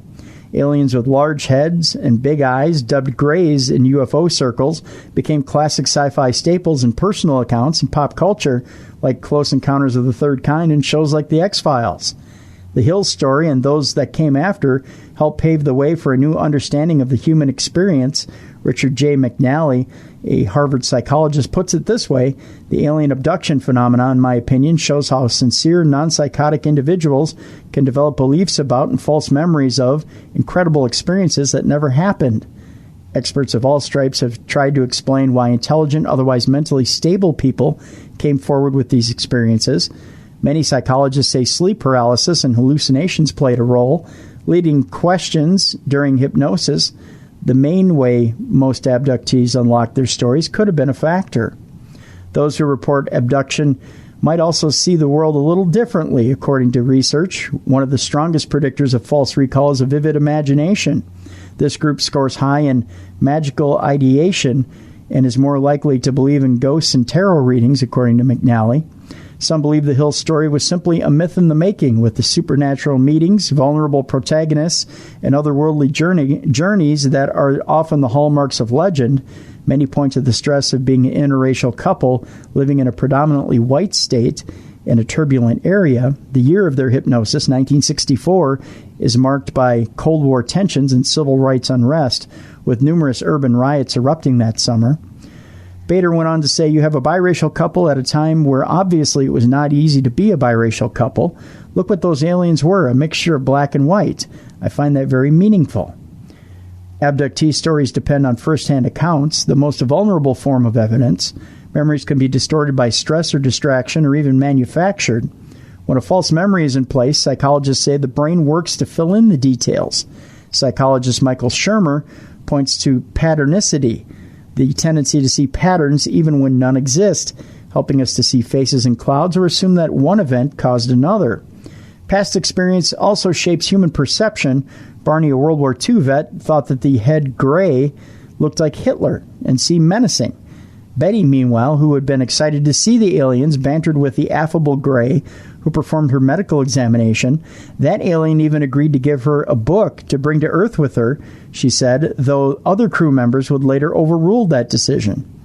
In this way, alien abduction and encounter stories have helped psychologists understand the human brain, its defects, and the weaknesses inherent in memory and first-hand accounts, according to Christopher French, a psychologist specializing in human experience related to the paranormal. What we see and hear, especially under less than ideal observational conditions, can be heavily influenced by our prior beliefs and expectations, wrote French in The Guardian. NICAP scientific advisor cross-examined the couple and found that their account was credible. The Air Force's Project Blue Book would ultimately dismiss the story, determining the unexplained craft could be explained by natural causes, hinting that the couple hadn't seen a spacecraft, but only the planet Jupiter. For his part, psychiatrist Simon never felt the Hills had made up their story. He concluded that Betty had dreamed the abduction and Barney had absorbed her story, especially since many of the most vivid details matched descriptions of dreams that Betty had jotted down after the event. I believe implicitly in the honesty of these people, he said in a 1970s radio program. Of course, another explanation is always possible. The abduction actually occurred. The Hills stuck by their story despite years of skeptics and detractors. Like many abductees, the couple never felt false memory or sleep paralysis, explained what they experienced. Betty became a known voice in UFO research and claimed she was visited multiple times in the decades to follow. And there you go. There you go. That's kind of a background on Betty and Barney Hill and where that research has come today. So that'll wrap up our supernatural news for this week. So, Miss Mallie, yes, I believe I might call on you maybe next week. Would you be available? Heck yeah, that'd be fun. Nothing like putting you on the spot. No, I would love to. Good deal. Good deal. So we'll call on you next week for supernatural news, and of course we want to remind you that we have Parashare coming up here after the short break, where we'll be taking your phone calls. And if you want to call in, we have a Google Voice number you can call in and share your paranormal experiences. 651-300-4977. Once again, it's 651-300-4977. You can call that number 24 hours a day, 7 days a week, and by all means, please share with us your paranormal experience, whether it be with ghosts, aliens, Bigfoot, whatever it is you have seen, chupacabra, I don't know, maybe you hit a 3-headed goat on the highway with your truck. I don't know, whatever it was that you went through, give us a call and share with us on that number, 651-300-4977. So what we're going to do for Parashare on the other side of the break is we are going to play your phone calls this time. We'll deal with some emails next week, but we're going to deal with your phone calls after the break. And also a reminder, Michigan Paracon right now has their tickets still on sale right now. And I believe is it UPPRS.org, Mallie? Does that sound right? It sounds about right, but okay. Watch, we'll get it wrong and then be mad at us and we won't be invited back. Just Google Michigan Paracon 10. There you go. At Google, and get in on the deal right now for Michigan Paracon 10. It'll take place in August of 2019. Anybody who's anybody in the paranormal will be there next year, and take advantage of it, because it is the premier Paracon in the world. I'll go as far as in the world, Mallie. I'll skip the United States. I'll skip South America. I'll even skip France. I would do that. Yeah, I'll say in the world. No, it's a pretty cool event. I highly recommend it to anybody. So get your tickets for that. And when we come back, we will take your phone calls. Parashare is next here on the best in Paranormal Talk Radio. You're listening to Beyond the Darkness.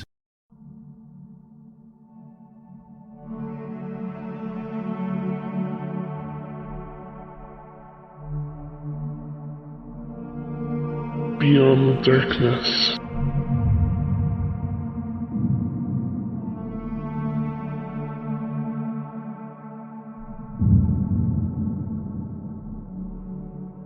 Welcome back to the best in paranormal talk radio. This is Beyond the Darkness. I'm Tim Dennis in for Dave Schrader. And this is the Parashare part of our program where we take your phone calls this time. We're not going to do emails on this program this Saturday. We'll take your phone calls this time, and we'll dish out your paranormal experiences.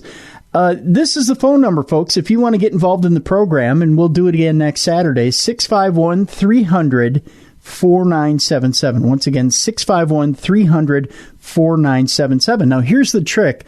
It's a Google Voice number, so just call the number, and you have 3 minutes, okay? It's kind of like that Mission Impossible theme comes up, and you've got 3 minutes to tell your story. But if you do go over, it's okay. Just call and finish your story. Let's not go on and do it 8 to 10 times. I mean, I'll piece together your story, but, you know, if you go on and tell a 12 to 15-minute story, I'm probably going to forego it because it's probably not all that interesting. Unless you tell the best 15-minute story out there, then I'll put it together and I'll put it on the air. But chances are, if you're telling a 15-minute Parashare story, it's not going to be that great. Let's face it, between you, me, and the fence post. The other thing is, too, if you're telling a story and you know you're going on and on and on for about 3 minutes and you don't quite hear a beep or a click or anything like that, you went too long and you didn't finish. And I'm going to give you an example of that to start with here today. I'm going to play one from a lady who went by the surname of Cassie, who's got a lot of different interesting things that happened to her in her life.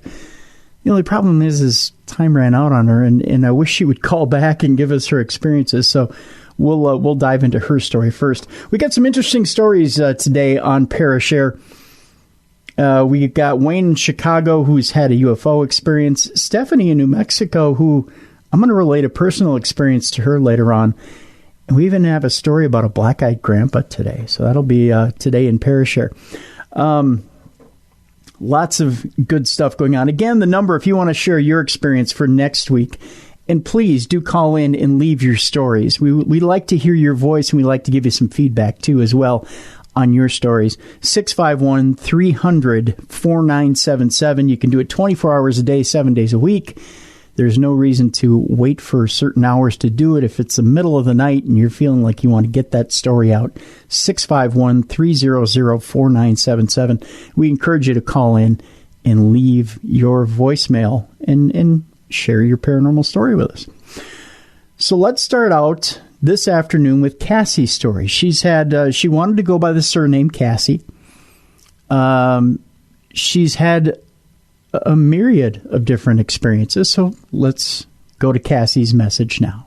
Hi, I'd like to just have a surname of Cassie here. I don't want to give my real name out, but I've been around the paranormal ever since I was born.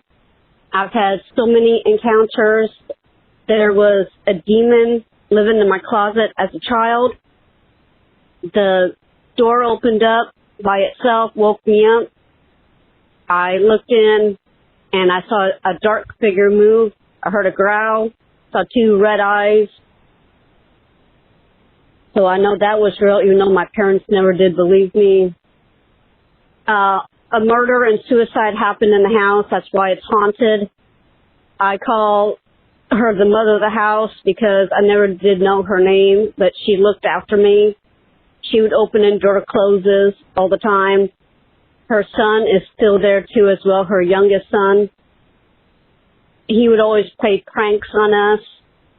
I feel that the other two older sons left. They accepted their death, but the younger son didn't accept his death, and that's why he's still there, and the mother is still there looking after her youngest. After I've moved, my parents have even called me saying that they were tuning music from my room when I had no stereos in there. Both of them had called me on several occasions saying that they thought that the other one went to bed with them, and they turned over to snuggle with them, and no one was there. My new place now here, something has been following me My smoke detector has gone off in a Morse code way, which is weird. My cat has been acting funny. I've had to bless my place twice. I've had to go to a priest to get blessed. I've been scratched twice. I've been hearing knocks. So, yeah, there's a lot that's been going around in my life. Mom even told me that as an infant, a light bulb shattered around my crib, but all the glass was around my crib, not a single piece on me. She said that was so weird, and I just looked her in the eyes, and I knew what was going on. I said it was the mother of the house that saved me. I've experienced a lot. I've heard a lot, felt a lot. Things have followed me home. A guy said he had a demon attached to him, and as soon as he got done with the story at work, I felt his energy, and I mean... Okay, so see, you had us on a roll there, Cassie, and then you cut out. You didn't quite keep track of your time. Make sure you do when you call in, when you give us your Parashare story. Again, 651-300-4977. The line is available for you 24 hours a day, and we want to hear your Parashare stories when you call us here at Beyond the Darkness. We're going to be playing more of your stories here next week as Dave is traveling to Romania. So he's this weekend. He, of course, is at a convention in Napa Valley. And if you want to keep track of where Dave and I are around the country, if you want to come see us in person, you just go to darknessevents.com and you can keep track of where we're traveling throughout the United States and the world, for that matter, at different paranormal conventions. And we'd be glad to see you as well. We do want to mention before we get to our next caller that we had a great time out at Michigan Paracon. And we absolutely loved seeing each and every one of you who came out to say hey to us and had a good time hanging out with you, and had a great presentation as well out at Michigan Paracon. Had a lot of fun telling some of these stories, just like on Parashare, and shared some scary stories up there on Thursday night. And it was kind of a nice change of pace. You know, a lot of times when you go to a paranormal convention, you have a lot of speakers that are talking to you about their area of expertise, and it's rare that you get to hear some kind of spooky stories or scary stories, something to kind of get you in the mood for a paranormal convention. So when we did our presentation on Thursday night, people thought it was kind of a breath of fresh air. And let's face it, when you come in the first night of a paranormal convention, it's not like you're ready to, I don't know, sit down and have your head filled with knowledge, so to speak. You kind of want to come in and have a drink and get to see everybody who's there if you've been to these things before and want to meet up with old friends and just kind of relax. Or maybe you're meeting new friends and you want to kind of relax and get to know people. It's not necessarily the time for filling your head full of stuff. So sometimes you just want to sit back and be entertained a little bit. And hopefully Dave and I did that for you on Thursday night of Michigan Paracon. And of course, if you want to see us back next year for the big 10th anniversary of Michigan Paracon, just get a hold of Brad Blair and Tim Ellis, because they're the organizers. Of course, they do the Creaking Door Paranormal podcast, which we're big fans of as well. And get a hold of them and tell them you want to see us at Michigan Paracon 10, because we want to be there. We would like to come entertain you for Michigan Paracon 10 as well. Let's move on to our second Parashare story for this Saturday, and the Saturday portion of Parashare. It's Peggy Jo from Tucson, who also has some interesting experiences that have happened to her. Here's Peggy Jo. Hi, Dave and Tim. This is Peggy Jo from Tucson, Arizona, and this is an absolutely true story. About 30 years ago, my grandmother was on her last breath in the hospital, just a matter of time. I was at home doing the laundry, had to watch the clock because it was a laundry room shared by several tenants, and if you weren't right there to get your load out, someone would take your load out and take your machine. Anyhow, I'm listening to a Christian radio and watching the clock and folding laundry, and the guy on the radio is talking about how peaceful people look when they die. And I thought, well, that makes sense, because at the moment of death, you see the face of Jesus, and you're filled with his peace and his love. The clock says 1:09, time to change the laundry.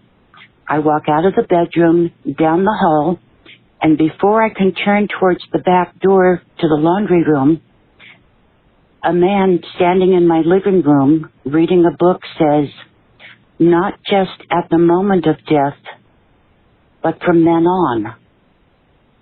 And I said to myself, he's right. And I was filled with such joy. You see the face of Jesus, not just at the moment of death, but from then on. He's with you from then on. And I go out the door and I head to the laundry room, and I'm singing praises and thanking God, and I'm changing the laundry, and I'm saying to myself, that's right. The man was right. At the moment of death, and from then on, that's what the man. There's a man in my house. I raced out of that laundry room as quick as I would, back through my back door, into my house. No one there. No one there. All the doors and windows are locked except the back door that I came and went out of. He's gone. But I can still see him. Long dark hair, a white robe, and he was standing in front of my bookcase reading a book. There was no fear. There was no panic. Nothing but a feeling of peace and joy that I still feel to this day. And when I get to heaven, I'm going to ask that angel which book he was reading, because that's driving me nuts. Thank you for your time. Bye-bye. All right. Thank you so much, Peggy Jo, for joining us and calling in and giving us your experience today on today's Parashare program. We appreciate it. And again, if you enjoy hearing these Parashare stories, join us and give us your own story. 651-300-4977. The Google Voice number is available to you for 24 hours a day, 7 days a week, and we want to hear your stories as well as if you're a little shy and you don't want to hear your voice on air, you can always email Dave as well, dave@darknessradio.com. We'll take that as well, and we'll continue to take those messages, but we want to hear your lovely voice on air. And we're also willing to reply to you as well on air to your requests via our Google Voice line as well. We love this Google Voice line, so we want to get as many people on as we can and respond to you this way, because this is kind of nice. This is what you guys wanted. You wanted to do some sort of over-the-air oral communication, so to speak. I feel dirty saying that. Is that wrong? Is that my third grade sense of humor? It might be. I want to remind you guys, too, that if you'd like to hear these type of scary stories as well, you have one chance to see us tell you those stories live, and it just so happens to be on the Chris Jericho Rock and Wrestling Rager Cruise. It's coming up in October, where it's right around the corner. It just so happens to be Halloween weekend. That's right, October 27th through the 31st. It's taking off from Miami and then going through to the Bahamas and then back again. And Dave and I are the only paranormal speakers on the cruise. I'm telling you, you've got rock and roll, you've got wrestling, you've got comedians, you got Ron Funches available. I'm telling you, I love Ron Funches. He's funnier than you know what. You've got Fozzy on board. You've got lots of great rock bands on board that'll be performing. You've got the guys from Ring of Honor and Impact Wrestling that are somehow crossing, and some of the guys from New Japan too, and they're all crossing universes and wrestling each other and doing things that they shouldn't be in a wrestling ring on a cruise ship. And I don't know, that there's all types of universal laws being broken. And not to mention, we're going to be out in the middle of the Bermuda Triangle, and Dave has even said that he wants to do some sort of intention experiment to raise a UFO in the middle of the Bermuda Triangle. I think he's brought this up to Mr. Jericho himself. I'm wondering how far he's gotten with it. And actually, I'm going to see Mr. Jericho tonight. He's in Minneapolis. If you're in Minneapolis and you're listening to this right now, you can go see Fozzy tonight. They're at First Avenue in Minneapolis. Tickets are still available as far as I know. And you can go to first-avenue.com to get your tickets for Fozzy and see Chris Jericho tonight at First Avenue. I'll tell you this much. An intention experiment in the middle of the Bermuda Triangle, if that doesn't make your little hairs stand up on end on your arm, nothing will.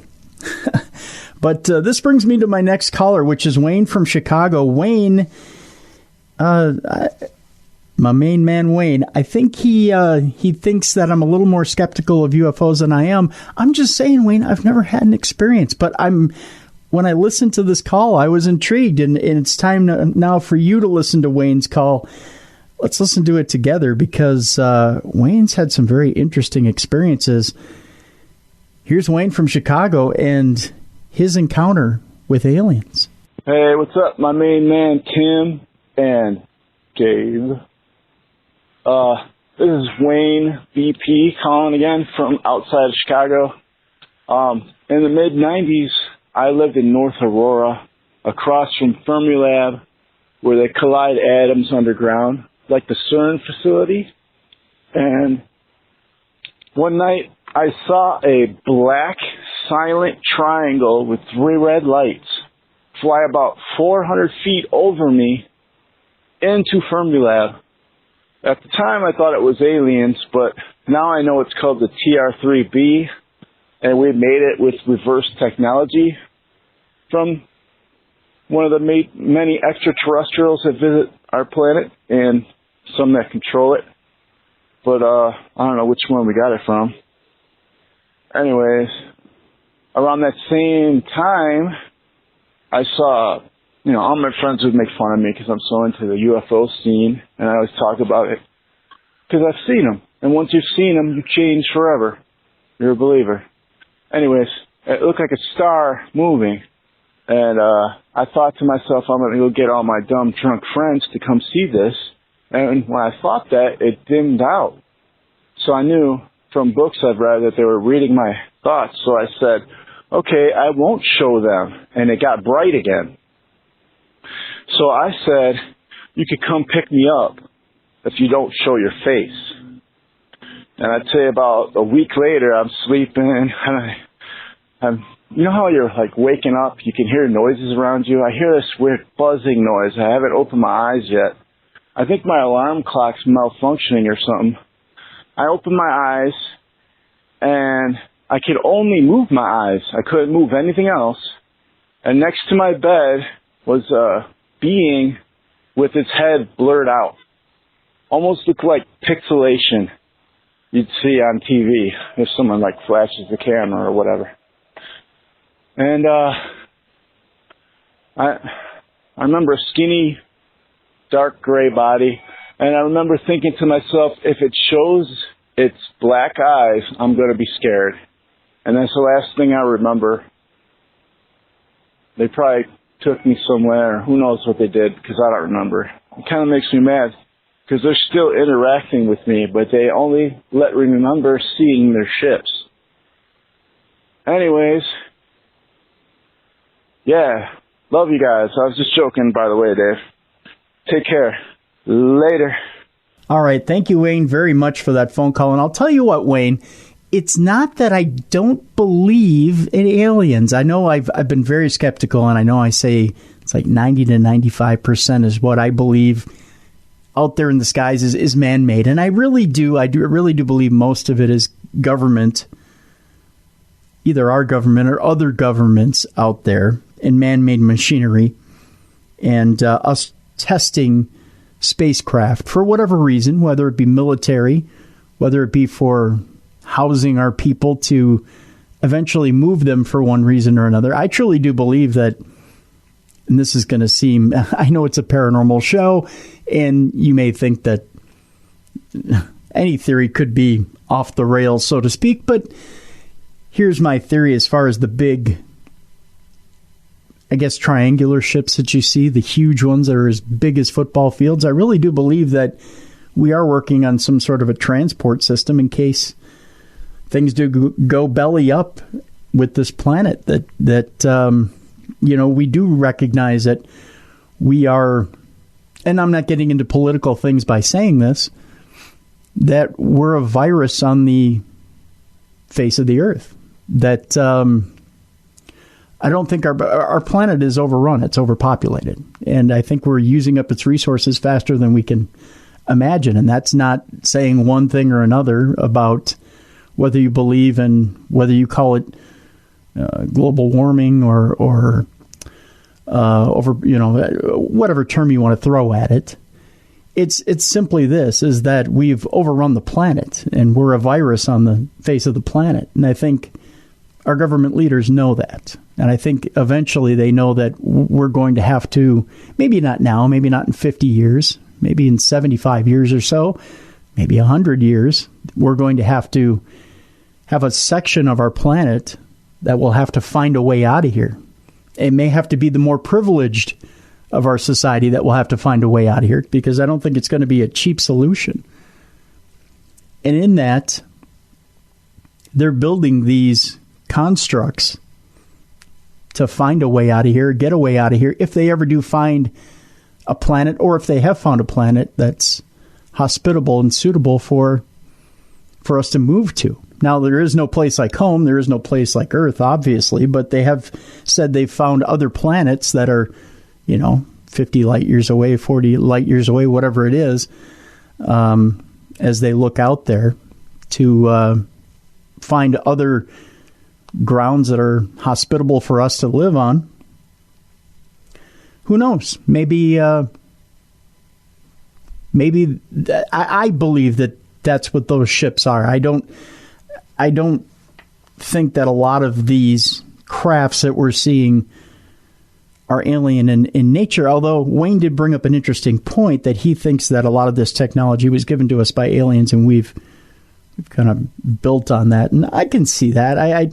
But here's the thing. I've never had an alien land on my doorstep, and I've never, I guess I come down not just skeptical, maybe sometimes cynical when it comes to alien races, and that, I have seen, and I'll admit it, I have seen lights that dart in unusual directions when I look up in the sky. I've seen it a couple of times. They bank at incredible angles, and people will say, well, that's the alien you saw. Well, it could be a satellite. It could be this. It could be that. There's different explanations, and there's different things that you can explain away as to what it is exactly you saw. It's not always an alien. Sorry, Sukalos. That's just where I come from. I always question 2 or 3 times, I guess, when I see something like that. So Wayne, my man, I am interested. Although I would be interested at the end of that story. Wayne did say that he heard a buzz. He didn't want to see him, and he thinks they might have taken off with him. I'm interested to know, Wayne, if you do want to call us back on our number, 651-300-4977. If you've ever thought you've gotten an implant, if you felt any burning or itching, and I know, again, the third grade humor, if you felt anything in a weird spot, maybe in the neck or in a leg, or maybe even a weird lump, that you think that maybe you've been implanted or you're being tracked, or maybe something to that effect, Wayne. Maybe you've gone one step too far, or one toke over the line, sweet Jesus, or whatever it is. Maybe you're at a point where, one of these trips that, or in your continued journey with these aliens, maybe you're onto a whole nother program, or maybe even, and I'd like to know this too, do you think you've been selected for some sort of breeding program? I'd be interested in that too, Wayne, and why do you feel you've been selected by them? Is it because you have reached out, or you feel like you've made some sort of telepathic contact with them, or that you've engaged them and that's why they continue to come back? Is it like you've fed the stray dog and now they want to keep coming back to you for more, or why is that? So Wayne from Chicago, call us back again if you feel you have some answers to that, and let's engage. Our next caller is Stephanie from New Mexico, originally from New Mexico. Stephanie has an interesting tale in that she's dealing with something right now that I just got done dealing with, and I'll explain it a little bit after her phone call. She's dealing with a ghost that might have been handed down from generation to generation. I'll tell you a little bit about my experience here in just a bit after Stephanie has given us her story. And here's her story right now. Hey, Dave. And, of course, hey, Tim. My name is Stephanie. I actually was born in New Mexico. So, you know, everyone who is EP fans, I've heard a lot and seen a lot of different things growing up that I can't really explain. A lot of open skies, not that much pollution going on there. So you see and witness and you get to hear people's stories. But I'm actually calling because I believe my family and I have a ghost that has followed us through generations. My dad's experienced things I've experienced, including sleep apnea of the same man standing at our bedside. I've had people who are sensitive, well, my mom's friend, wake me up in the middle of the night while the man was standing on the side of my bed, grabbing my legs and telling me to sell my soul and just trying to convince me to do very bad things. And while I was trying to say no, my mouth would get watery and I couldn't say anything. And at that moment, she woke me up telling me there was a man standing in our stairway that ran to my room. So she ran to wake me up, and she didn't know that. I actually have a lot of stories from a lot of my family who've had the same experiences, if not a lot worse than I've had. But this ghost of mine doesn't leave me alone. Matter of fact, I was scared to make this phone call because I've done a good job ignoring him. And when you give him attention, he seems to like it. He likes to keep you on your toes. But thank you for listening. If you ever have anything you want to ask away. I'm going to give you my number. Please, Tim, Dave, block out my number. Thank you.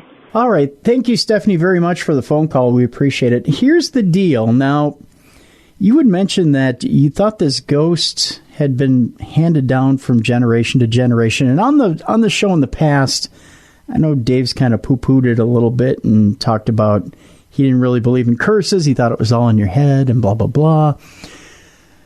Recently, I got a reading from a psychic. And I know Dave kind of poo-poos that too. And I'm not poo-pooing on Dave at all here, or shoulding, as we say. But interestingly enough, and I don't make a lot of this stuff public on the show because it's easy when we do have psychics on the show, that it's, if I reveal a lot of this stuff on the show, then it's easy for them to listen. And when they listen, they can kind of regurgitate it back. So I don't reveal a lot of the stuff on the show. So I won't tell you exact details of the reading. I'll give you kind of a roundabout thing about the reading. But I want to leave a message here for Stephanie about how to get rid of this ghost. Because she said if I say its name, I'm afraid it'll come around. But there is a solution to get rid of this thing in your house, Stephanie. So email me, tim@darknessradio.com. I believe the solution that I used is much the same solution that you can use. Now, let me tell you my story, okay? Recently, moved into this house in December.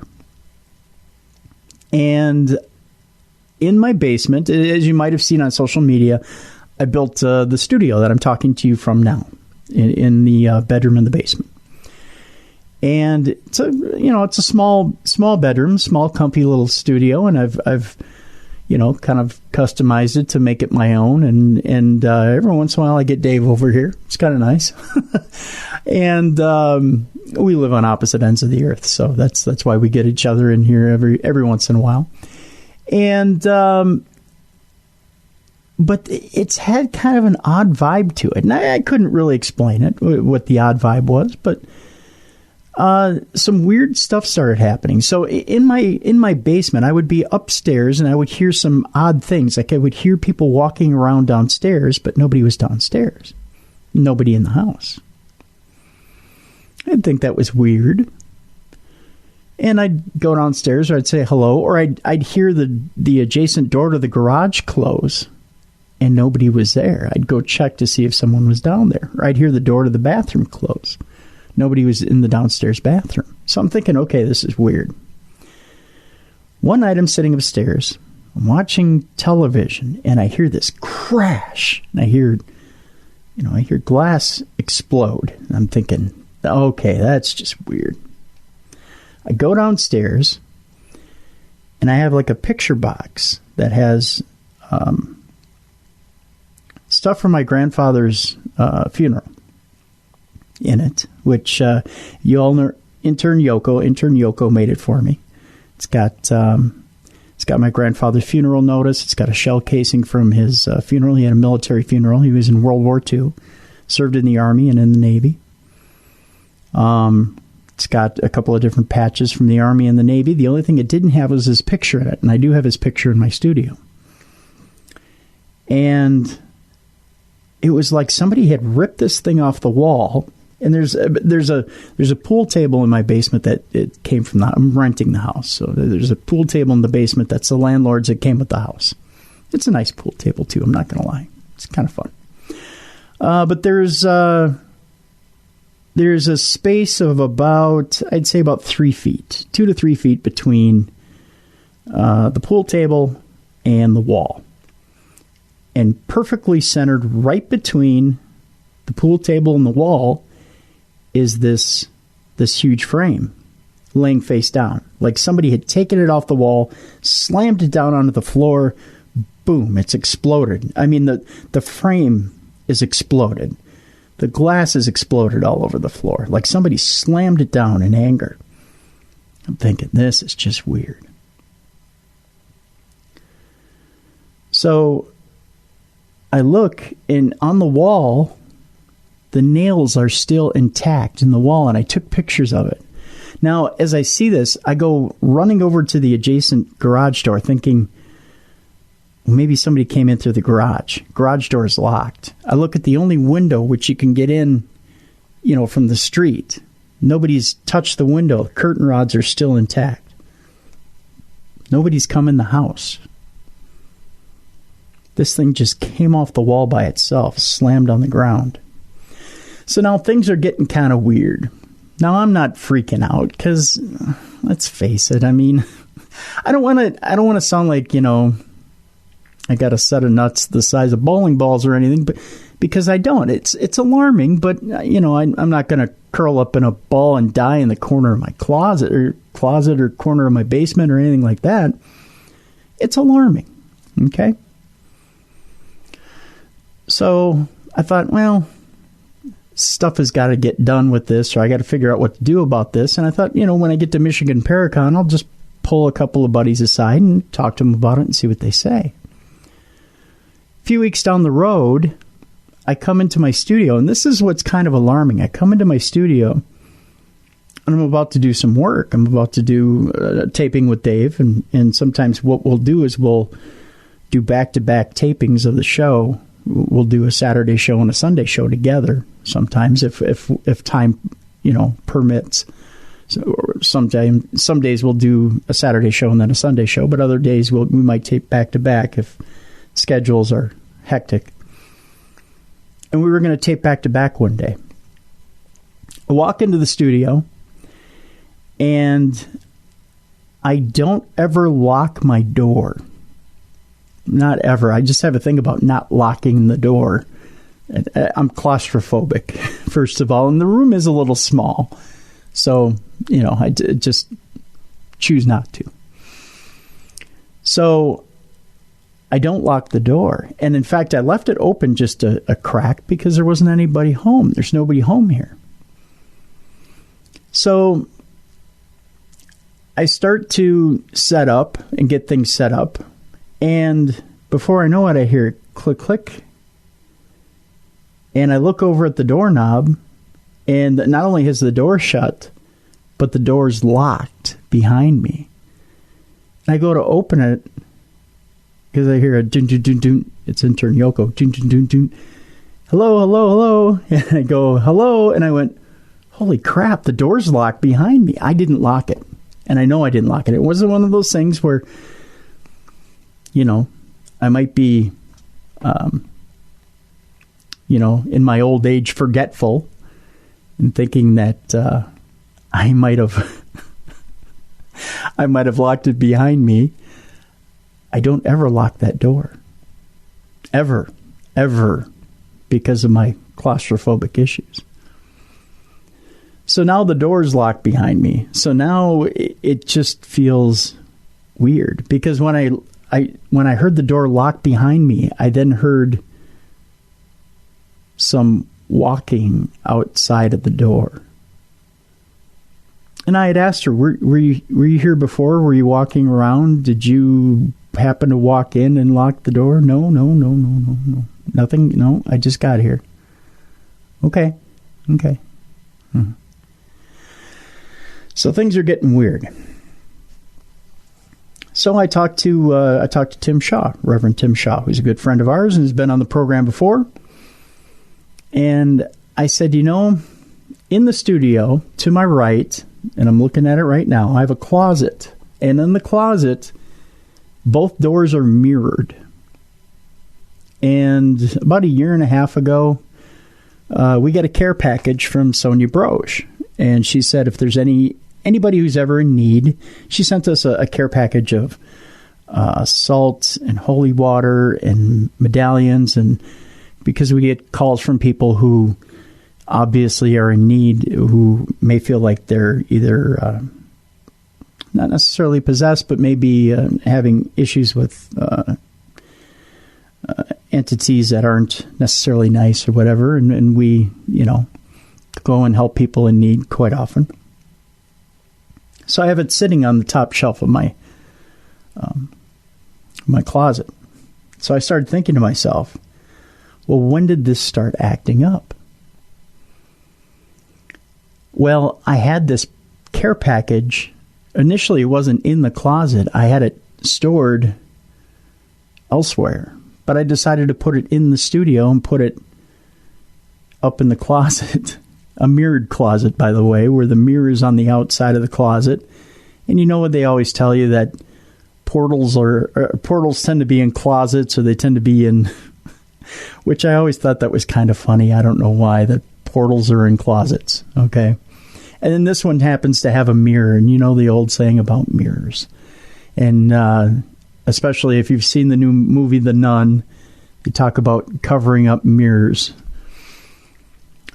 So I'm thinking, oh great, I just put a whole box of holy relics, or a whole box of protection relics, in a closet, and I've closed off a portal. That can't be good. Maybe I've closed off the portal to the spirit, whatever it is, and I pissed it off. So I brought it up to Tim Shaw when I was at Michigan. He goes, no, I don't think that's it. But we never got back to it that weekend. Things happen, and you get busy, and nothing really happened with that. So I happened to run into a psychic. And I'm talking to this psychic. And this is where I'm not going to give you too much detail, because other psychics may be listening, and, and that kind of blows the whole if we ever have a psychic on the show type deal. But I'll give you this much. The psychic believed that there was a family curse and gave me details in this reading that, let's just say, were pretty specific. And more than pretty specific, they were dead on specific to what I know, and to family history, with names and dates and things, which I thought was pretty impressive. And then the message that this was an enemy of a father in a past father, put it that way, or a father of a past life, that had basically followed me and my family, put it that way, through different generations. And really, it was quite simple. That the way to break this was quite simple. And it didn't involve hundreds of dollars to a psychic or anything like that.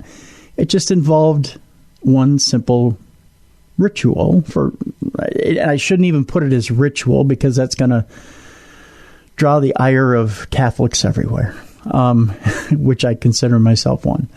But just a simple, I'll call it what it is. It was a ritual to rid myself of this entity that was in my house. But the idea was there had to be belief behind it. There always has to be belief behind it. You have to believe that you are getting rid of it. And we've heard that before from demonologists on the show. We've heard that before from investigators on the show. You have to believe that you are getting rid of it. If you live in fear, of course, that entity is going to live with you. And Stephanie in New Mexico, or formerly of New Mexico, it's going to live with you if you believe that it's going to live with you. It feeds off your fear. So I did this ritual. And no, it wasn't anything demonic or satanic or anything like that. Being a good Catholic boy, I wouldn't do anything like that. And sure enough, it's been about a week and nothing. Not a peep. My house is quiet. I'm enjoying it. I like it. My studio's quiet. No issues, no technical issues. I was having a few technical issues too. Everything's good. So Stephanie, I guess I'm telling you that yes, there is solutions to your problem, and you don't have to live in fear. And people that are going through issues like that, there are solutions. You don't have to live in fear. And I shouldn't say I was surprised, especially after 12, almost 13 years of doing this. I'm not surprised because I've seen it work, and I've seen people tackle the issue head on. Sometimes it takes more than one try, and it does take more than one try very often. Sometimes the things come back. Sometimes it's like a pest problem. You have to keep after it. But I had that issue here in my own home, and you've heard Dave say he's had issues in his home. It's something we're all susceptible to. So, Stephanie, don't feel like you're on your own with that. But if it comes to you think it's a generational ghost, just email me, tim@darknessradio.com, and I'd be glad to tell you what I did. You may think it's a little bizarre, but I'll tell you what I did, and you can see if it works for you. There you go. Our final Parashare call for this Saturday edition of Parashare comes from Negron in Connecticut, who is a truck driver. And we've had black-eyed kids experiences before, but never a black-eyed grandpa experience. Negron has had one, and not only has he had one, but he's here now to tell us all about it. So, ladies and gentlemen, without further ado, our final Parashare experience is Negron from Connecticut, and here is his black-eyed grandpa experience. Hey, guys, this is Negron up here in Connecticut. I'm a truck driver, and I got a fantastic story that I labeled Black-Eyed Grandpa. And everyone so often, used to hearing the black-eyed kid stories and whatnot. And 1 year, this is about 4 years ago maybe, like I previously stated, I'm a truck driver up here in Connecticut. I'm a grocery hauler. And I had taken a particular load out to Hawley, Pennsylvania 1 year. And I was up on I-84, and it was about 2:30, 3 o'clock in the morning, and I had to pull over and, do a friendly business there on the side, a little rest area. So as I'm pulling in, there's no one there. I pull parallel to the parking spaces, so I take up this entire area. And as us commercial drivers, our outdoor bathroom is between our truck and trailer.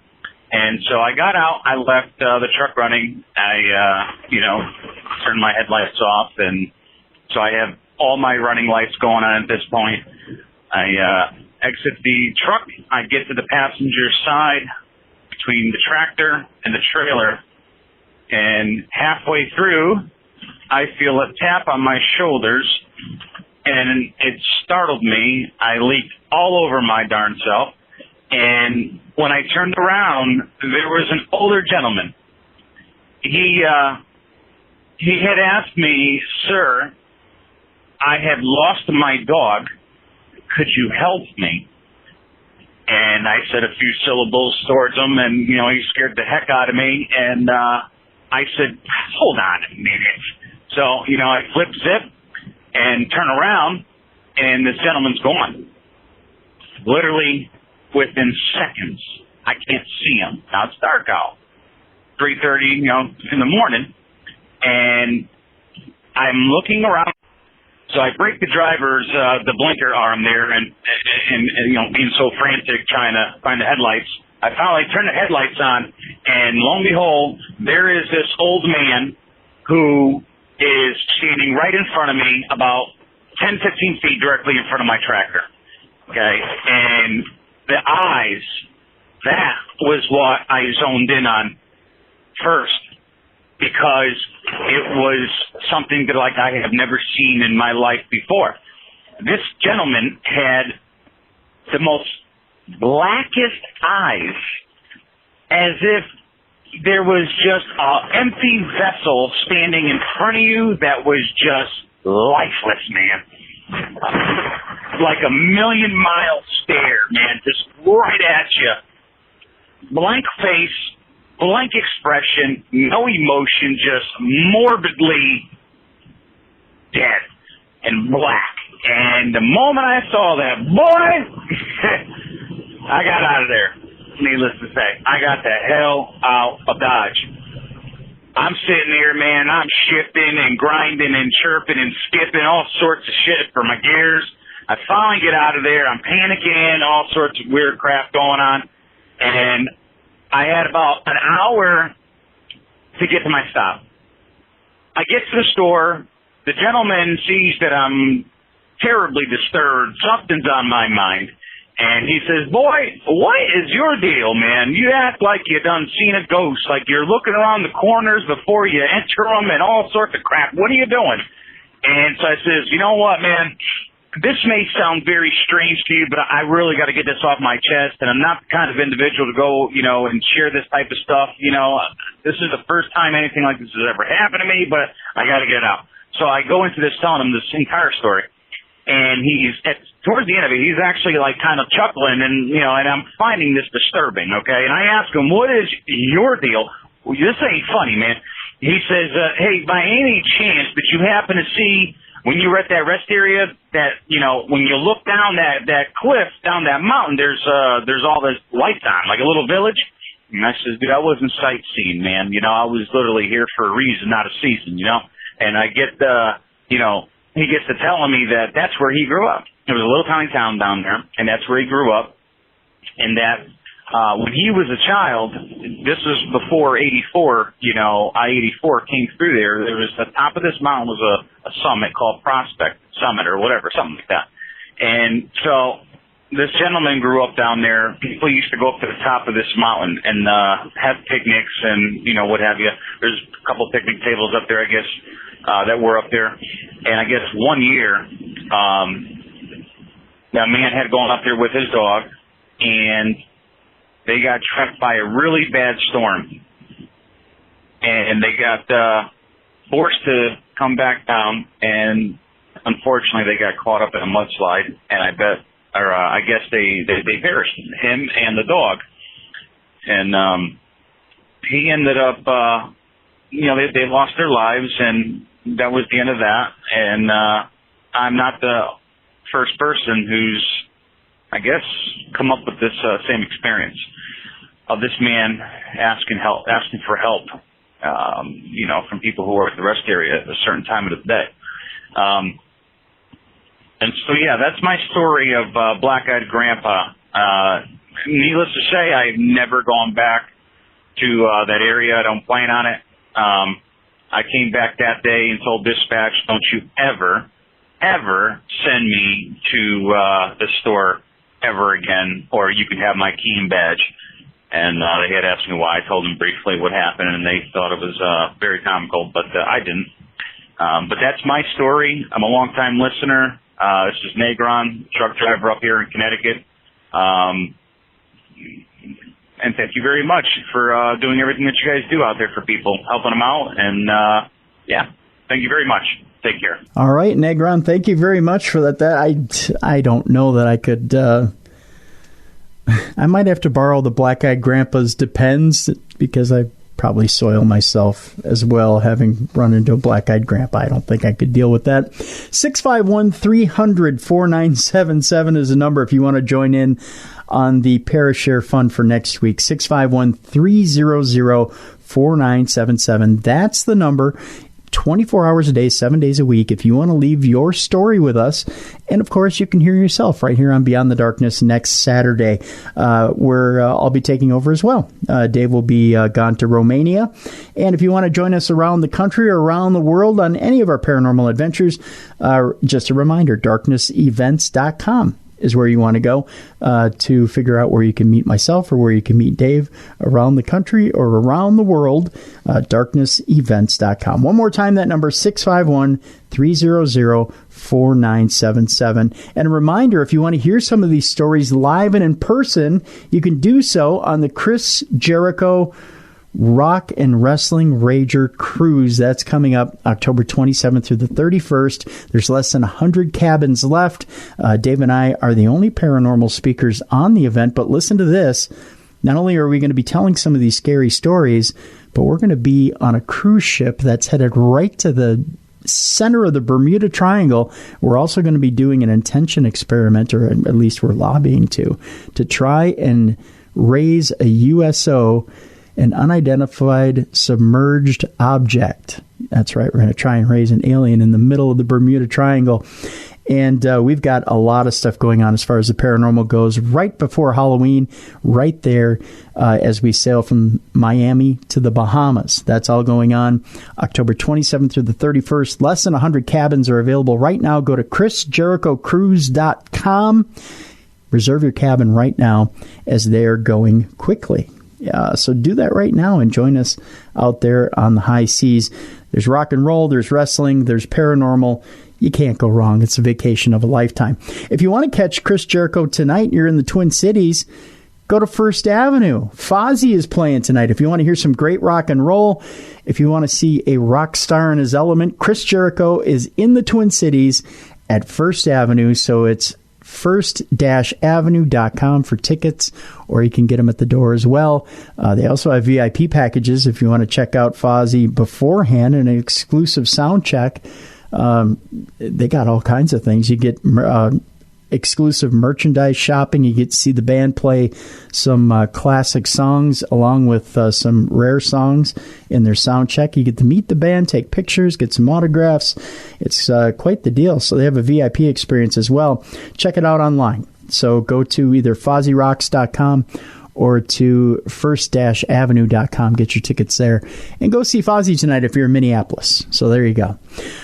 That'll do it for Dave Schrader. I'm Tim Dennis. That's the Saturday edition of Beyond the Darkness. Tomorrow on Beyond the Darkness, we've got a great program in store for you. Teresa Chung is going to join us. Not only does she have a master's from King's College, Cambridge, and has spent the last 20 years writing best-selling books and encyclopedias about the psychic world, but she's got an interesting concept that we're going to talk about. It's called the Premonition Code, and it's a global scientific experiment into the reality of precognition. We're combining science and the psychic world, and we'll tell you exactly what that's all about tomorrow on Beyond the Darkness. We'll see you tomorrow. Have a great Saturday, and we'll check in on you tomorrow on the best in paranormal talk radio, Beyond the Darkness.